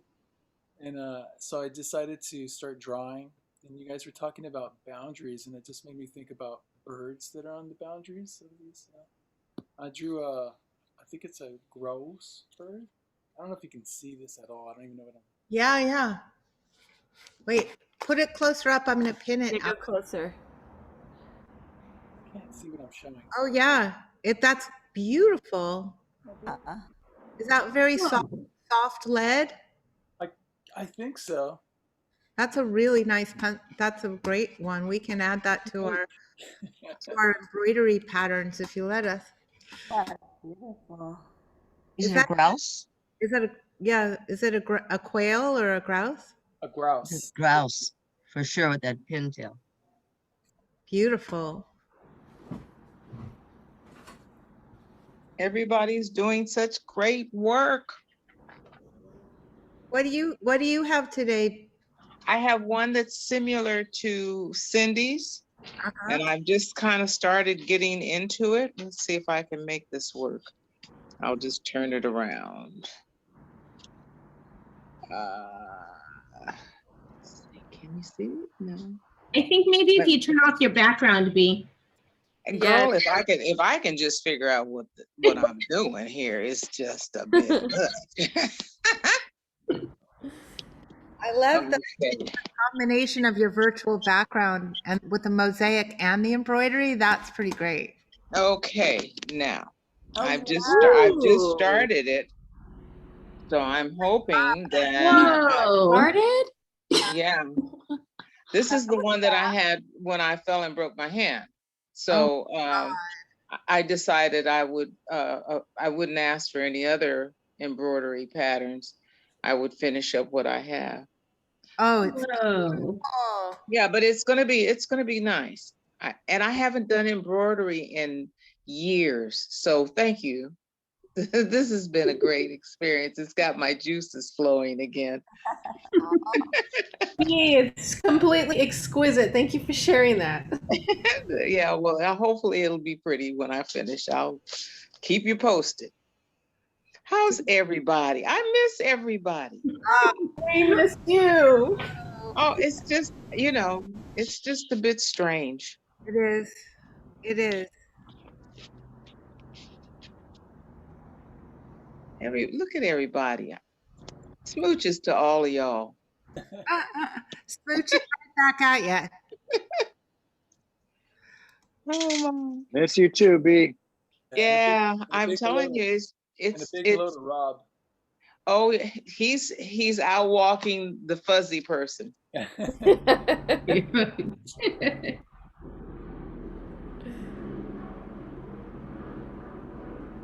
is everyone up to hearing a little poetry, the poem of the week? Sure. Cool. So I'm really excited about this week's poem. It's one of my favorite poets. It's by one of my favorite poets named, sorry, my brain stopped working for a second. I couldn't figure out how to speak English. By Craig Santos Perez. He is indigenous from Guam, and he's the co-founder of Ala Press and the author of 3 collections of poetry, most recently from Unincorporated Territory. And he was the winner of the 2011 Penn Center USA Literary Award for Poet. He's a director of creative writing program and assistant professor of English at University of Hawaii, Manoa. So this poem is called Water is Life, and it's in solidarity with the Standing Rock Sioux tribe and all peoples protecting the sacred waters of this earth. Water is life because our bodies are 60% water. Because my wife labored for 24 hours through contracting waves. Because our sweat is mostly water and salt. Because she breathed and breathed and breathed. Water is life because our lungs are 80% water. Because water broke forth from her body. Because amniotic fluid is 90% water. Because our daughter crowned like a new island. Water is life because our blue planet is 70% water. Because some say water came from asteroids and comets. Because some say the ocean formed within the earth from the beginning. Because water broke forth from shifting tectonic plates. Because we say our gods created water. Because no human has found a way to safely create water. Water is life because we can't drink oil, because water is the next oil, because we wage war over gods and water and oil. Water is life because only 3% of global water is fresh water, because the water footprint of an average American is 2,000 gallons a day, because it takes 660 gallons of water to make 1 hamburger, because more than 1 billion people lack access to clean drinking water. Because in some countries, women and children walk 4 miles every day to gather clean water and carry it home. Because we can't desalinate the entire ocean. Water is life because if you lose 5% of your body's water, your body will become feverish. Because if you lose 10% of your body's water, your body will become immobile. Because we can't survive a month without food, but less than a week without water. Water is life because we proclaim water a human right, because we grant bodies of water rights to personhood. Water is life because the ocean is 99% of the biosphere, because some countries signed the UN Convention on the Law of the Sea, because from this coastline to 200 nautical miles is the nation's exclusive economic zone. Because my wife says the Hawaiian word for wealth, vai vai, comes from their word for water, vai. Water is life because corporations steal, privatize, dam, and bottle our waters. Because sugar, pineapple, corn, soy, and GMO plantations divert our waters. Because concentrated animal feeding operations consume our waters. Because pesticides, chemicals, oil, weapons, and waste poison our waters. Water is life because we say stop. You are hurting our ancestors. Because they say we thought this was a wasteland. Because we say stop. Keep the oil in the ground, because they say we thought these bones were fuel, because we say stop. Water is sacred, because they say we thought water is a commodity, because we say we are not leaving, because they say we thought you were vanishing, because we are water warriors and peaceful protectors, because they call us savage and primitive and riot, because we bring our feathers and lei and sage and shells and canoes and hashtags and totems, because they bring their bulldozers and drills and permits and surveillance drones and helicopters, because we bring our treaties in the UN Declaration on the Rights of Indigenous Peoples because they bring their banks and politicians and police and private militia and National Guard and lawyers because we bring our songs and schools and lawyers and prayers and ceremonies because they bring their barking dogs and paychecks and pepper spray and rubber bullets because we bring all our relations and all our generations and all our live streams. Water is life because our drumming sounds like rain after drought, echoing against our taut skin. Water is life because our blood is 90% water, because every minute a child dies from waterborne diseases, because every day thousands of children die from waterborne diseases, because every year millions of children die from waterborne diseases. Water is life because my daughter loves playing in the ocean, because someday my daughter will ask, where does the ocean end? Because we will point to the dilating horizon. Water is life because our eyes are 90% water, because we tell her that ocean has no end, because we will tell her that the sky and the clouds carry the ocean, because we will tell her that mountains embrace the ocean into a blessing of rain, because we will tell her the ocean rain fills aquifers and lakes, because we will tell her the ocean rain flows into the Missouri River, because we will tell her that ocean rain, river water connects us to our cousins at Standing Rock, because we will tell her about the sacred stone of a mother holding her child, because we will tell her that the Sioux are still there, still breathing.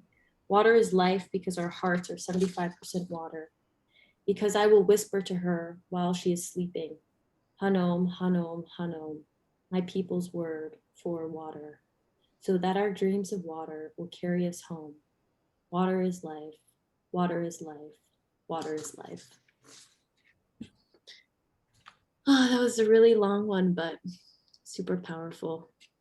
I'll send the name of it into the chat.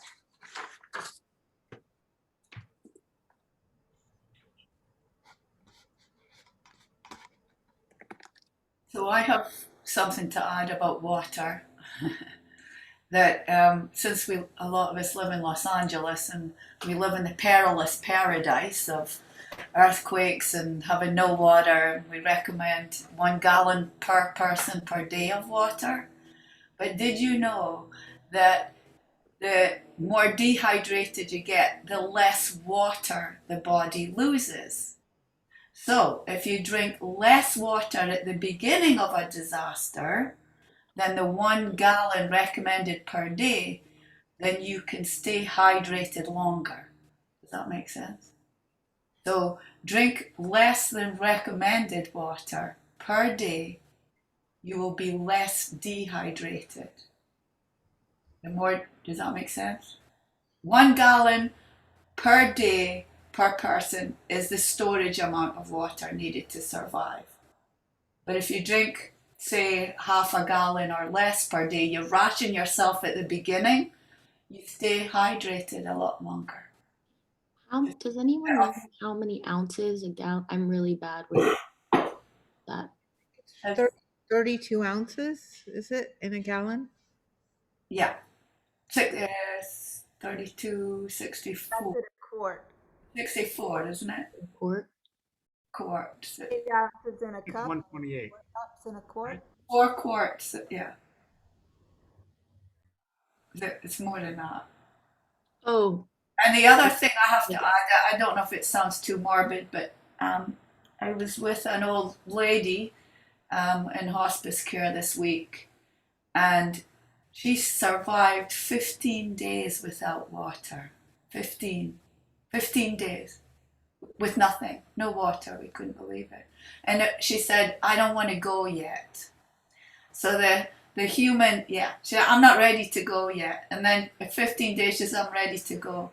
15 days without water, we thought it was impossible. But, the human spirit, she survived without water. It was pretty amazing. I want to end it wasn't a morbid note because she says, I'm ready to go now. And she was 94. So, she picked her time. I just thought that was incredible. Thank you for sharing that.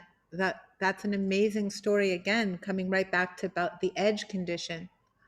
It's how life can actually be extended into such improbable territory um, on the nature of its own abundance.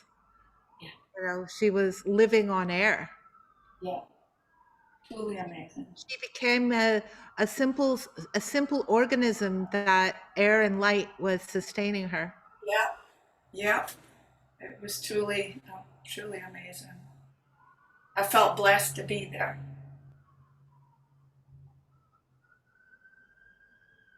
That's a beautiful story.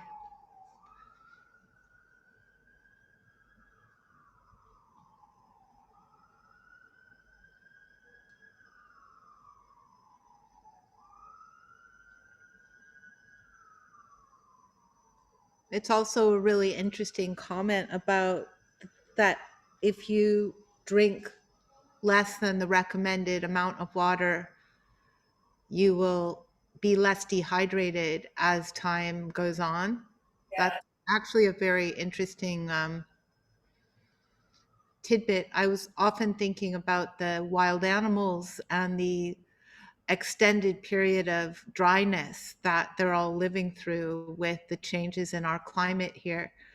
And probably the same thing is applying, you know, that they're drinking less and less, but staying, it takes them longer to get dehydrated because they're systemically adapting to lack. Mm-hmm. On Yeah. a less, oh, sorry. I was going to say, birds don't need that much water. Surprisingly, they you know, they don't need. Of course, they need water, but you'd be surprised how much water they don't need. No, they survive and adapt pretty well, especially birds of prey. They can go for days and days without water. As do wild rabbits. Just another tidbit. On a less like important note, but something I was talking about with my friend the other day about how several like Spanish people only drink like coffee and wine, and they don't drink water. Like they're just like, what you drink? Why are you drinking all this water? But they have really long lifespans. And we were like, is it because we just don't need to drink as much water as they tell us we need to drink? So now I feel like you're getting to kind of like, I'm going to think about that now, think about that question again. Like, maybe you can just drink coffee and wine and you don't need water. And that's why they live so long. That is taken into consideration now, like the coffee and tea. And I don't drink any other things other than like kombucha or something, but they are taken into consideration now as far as your liquid intake. If you have like 4 cups of coffee, that's part of your water that would be required. That's what I read last time. Anyway. Like, you may want to check the facts, okay? That statement is true, though. My parents are from Argentina, and they don't drink water. I have to force them, and they live in the desert, and they're like lizards out there. I don't know how they do it, but it's not. I would not recommend it because I've been trying to get them to drink more water forever. So it is something that is. I don't know why they don't. Liquid like that. Needs flavor or something. I don't get it. Desert creatures. Yeah, but they survive.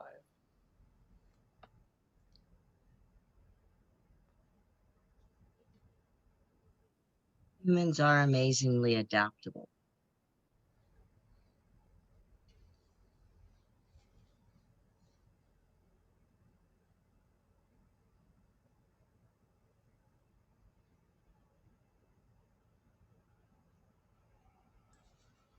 I just read in the text there when they commented on the Paiute and the Owens Valley.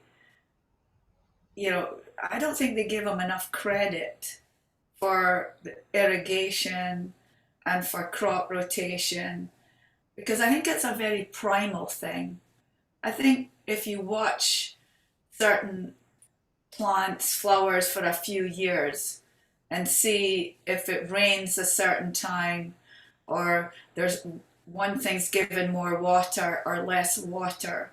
You can really get educated yourself as to what the crops need. And I don't think they give Stewart give enough credit to a primal instinct of crop irrigation and crop rotation, and watching, what came out of that and what works better and what crop lasts longer once they harvest it, what rots quicker, and all of that to sustain life. I think that is definitely passed on from parent to child to generations, and I don't think there was enough of that really said by Stuart. I don't think they gave him enough credit. Just reading this passage, I think it was a lot. I think it was a lot more complicated than that. That was just my understanding of the passage. I think they were pretty. I think they were smarter than they gave him credit for.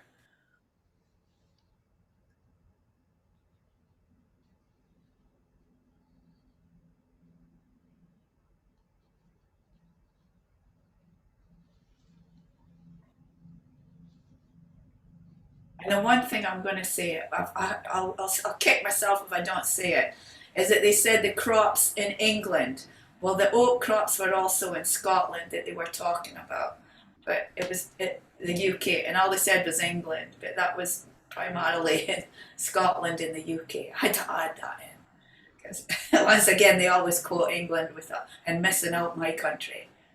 But we have the whole oats thing as well, and the chuffa.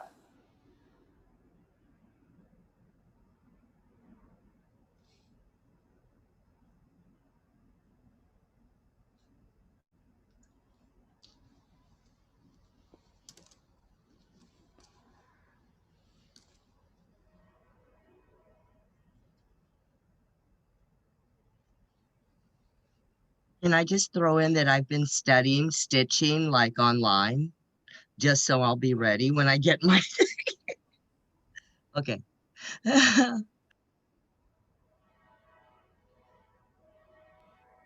Yeah.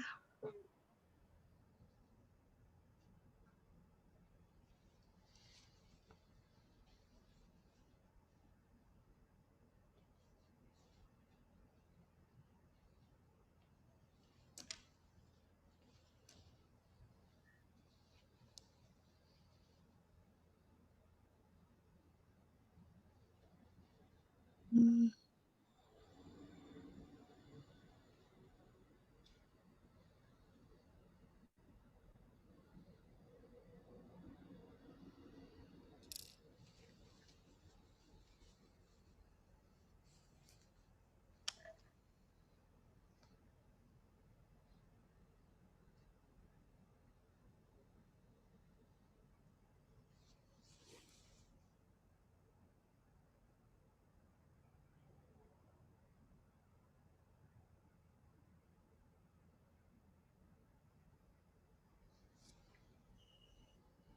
I love songs. Yeah.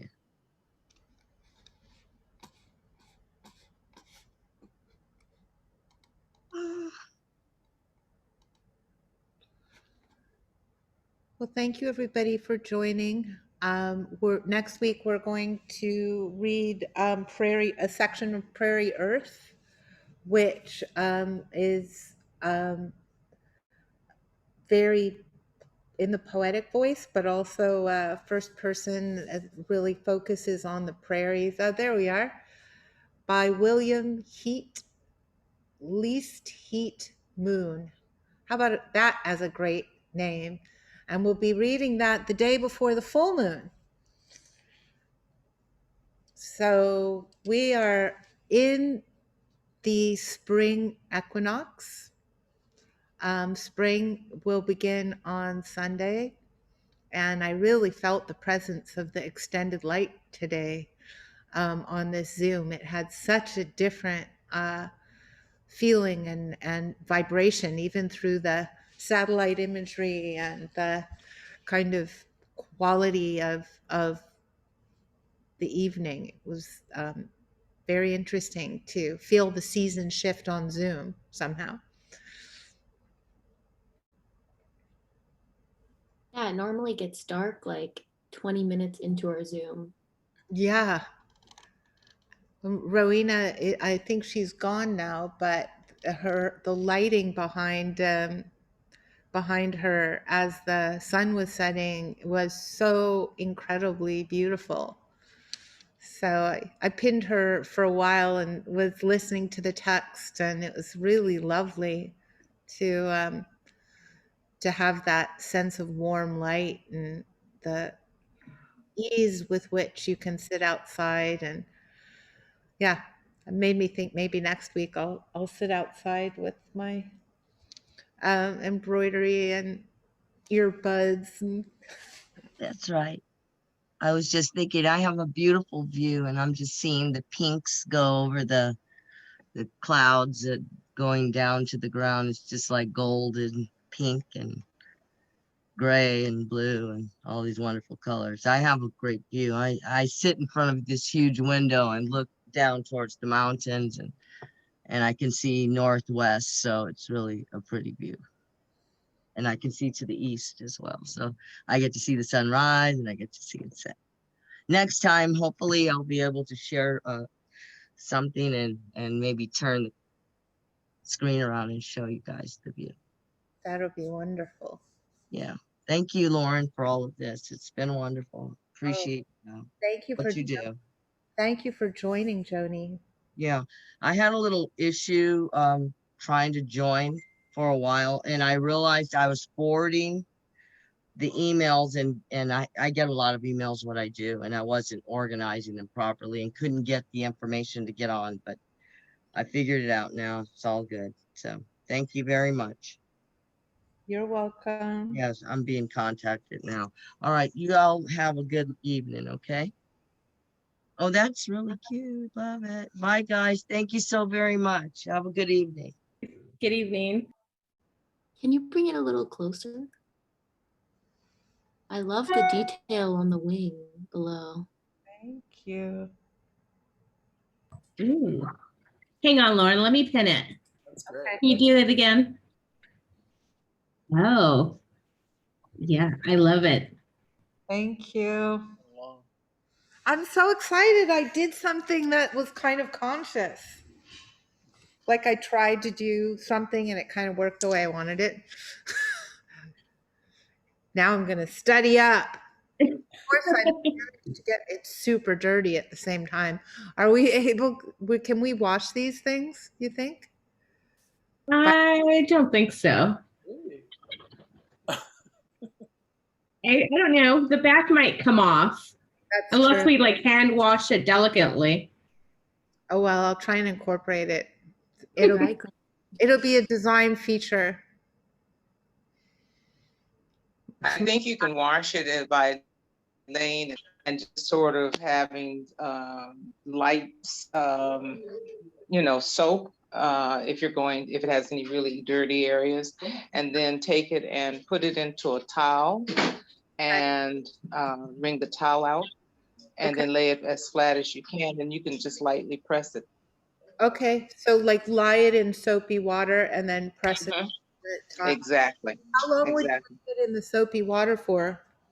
Oh, I would say maybe about 20 minutes, because and like I said, if there's any areas that are really stained, that would be the only little area that I would focus on. I wouldn't like scrunch it up and do whatever. Okay.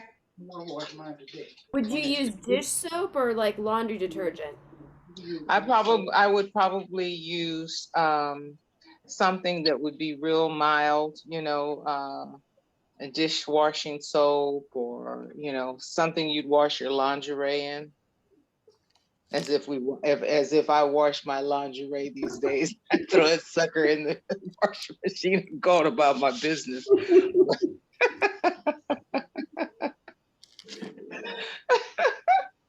Yes, I will definitely dip into my lingerie suds.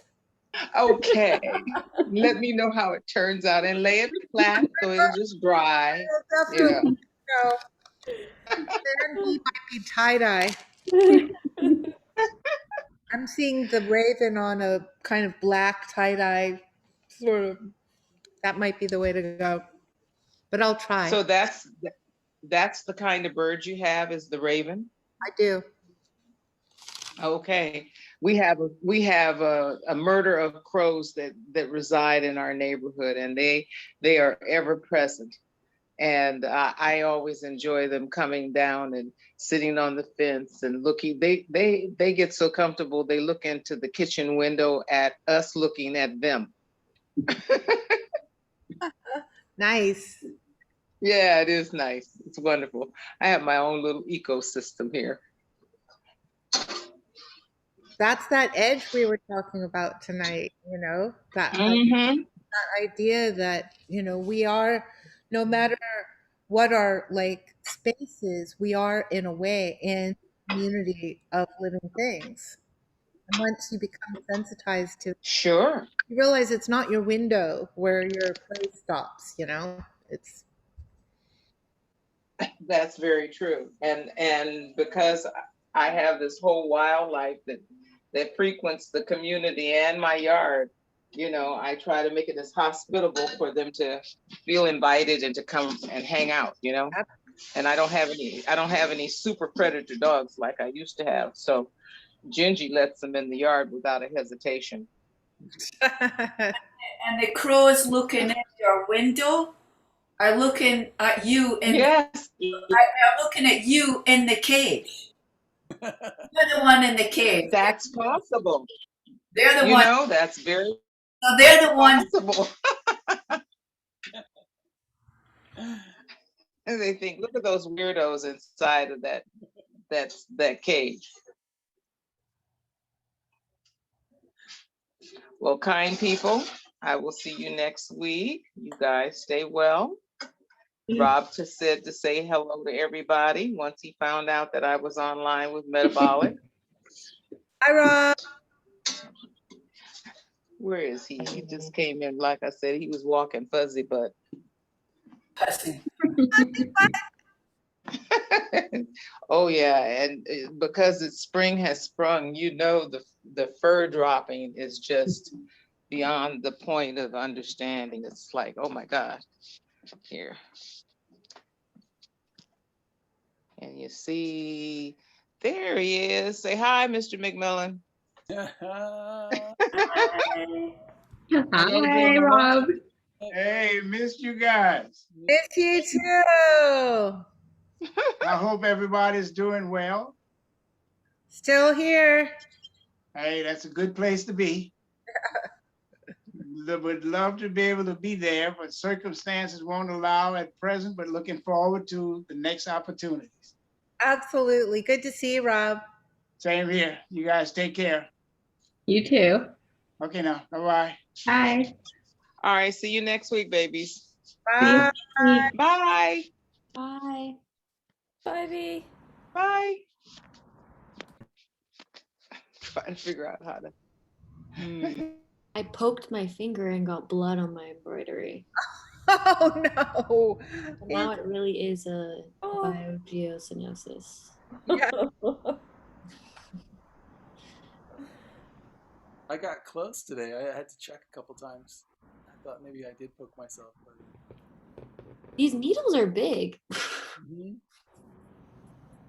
Can really get you. Ben, how's yours going? You didn't show it. I am almost done with my third leaf. Oh my God, that's amazing. Finishing right there. I might get that done tonight. How do you get such a dense field of color to look so organized? Are the stitches really small? They are small. They are small. Let me see if I can. Oh yeah. Okay, it looks different now. Yep, I see. So they're kind of going this one way and then the other. Yep. I'd like to make them more uniform, but my brain doesn't allow me. I just kind of like start going a little here and a little over here, but I do keep them all relatively small within this space. And I've been finding that I've been doing like one whole section in 2 different colors at the same time. So I feel like it's getting done faster. Even though I still have a lot to go.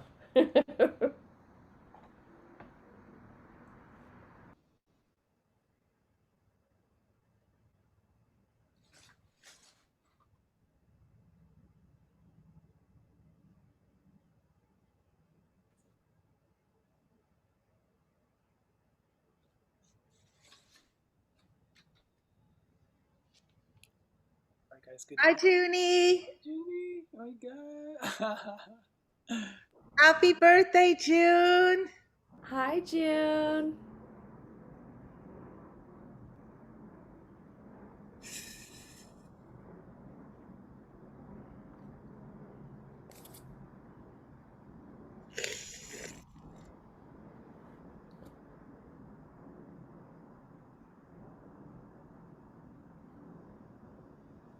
Let me say hello to everybody.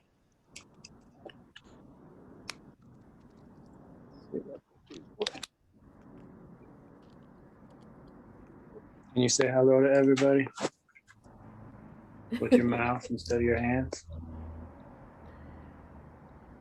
Huh? Do you know how to say hello? Yes, you do.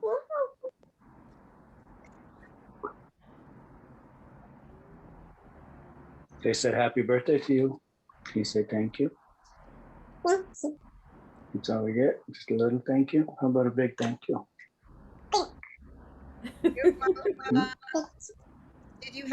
Did you have any ice cream on your birthday? What did you have on your birthday? Cake, not ice cream. Cake? Was it good? It's good, but it's not hot. It was not happy because you didn't get to have all of it. You just had one piece. Yeah. You wanted the whole cake, huh? And you were mad about it because you had to share with everybody. Maybe share. Why do you turn the show off? No more TV for it. No. Sure.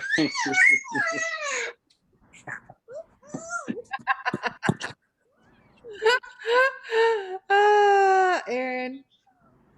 So fun. Sorry. Time of night. The witching hour. The witching. Yeah. Before collapse. I'm gonna head out. It was nice seeing everyone. Nice to see you. I hope you have fingers okay, Izzy. Oh, it's fine. I just did this so it won't get on the embroidery. I don't want to ruin it. I don't want to have to cover every blood spot with make more work. Okay, good night, everyone. Good night. See you later. All right. Good night, you guys.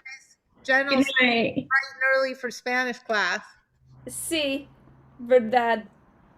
Hasta Good luego. Hasta luego. Buenas noches. Buenas noches. Buenas noches. Buenas noches.